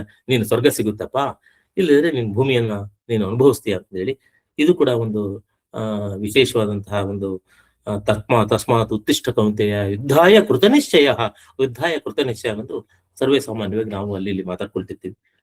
ಇನ್ನ ಮುಂದಿನ ಸುಖೇ ದುಃಖೇ ಸಮಯ ಕೃತವ ಅಂತಂದು ಹೇಳಿ ತುಂಬಾ ಶ್ಲೋಕಗಳಿದಾವೆ. ಅದೆಲ್ಲ ನಾನು ಮುಂದಿನ ಎಪಿಸೋಡ್ ನಲ್ಲಿ ನಾನು ಕವರ್ ಮಾಡೋಕೆ ಪ್ರಯತ್ನ ಮಾಡ್ತೀನಿ.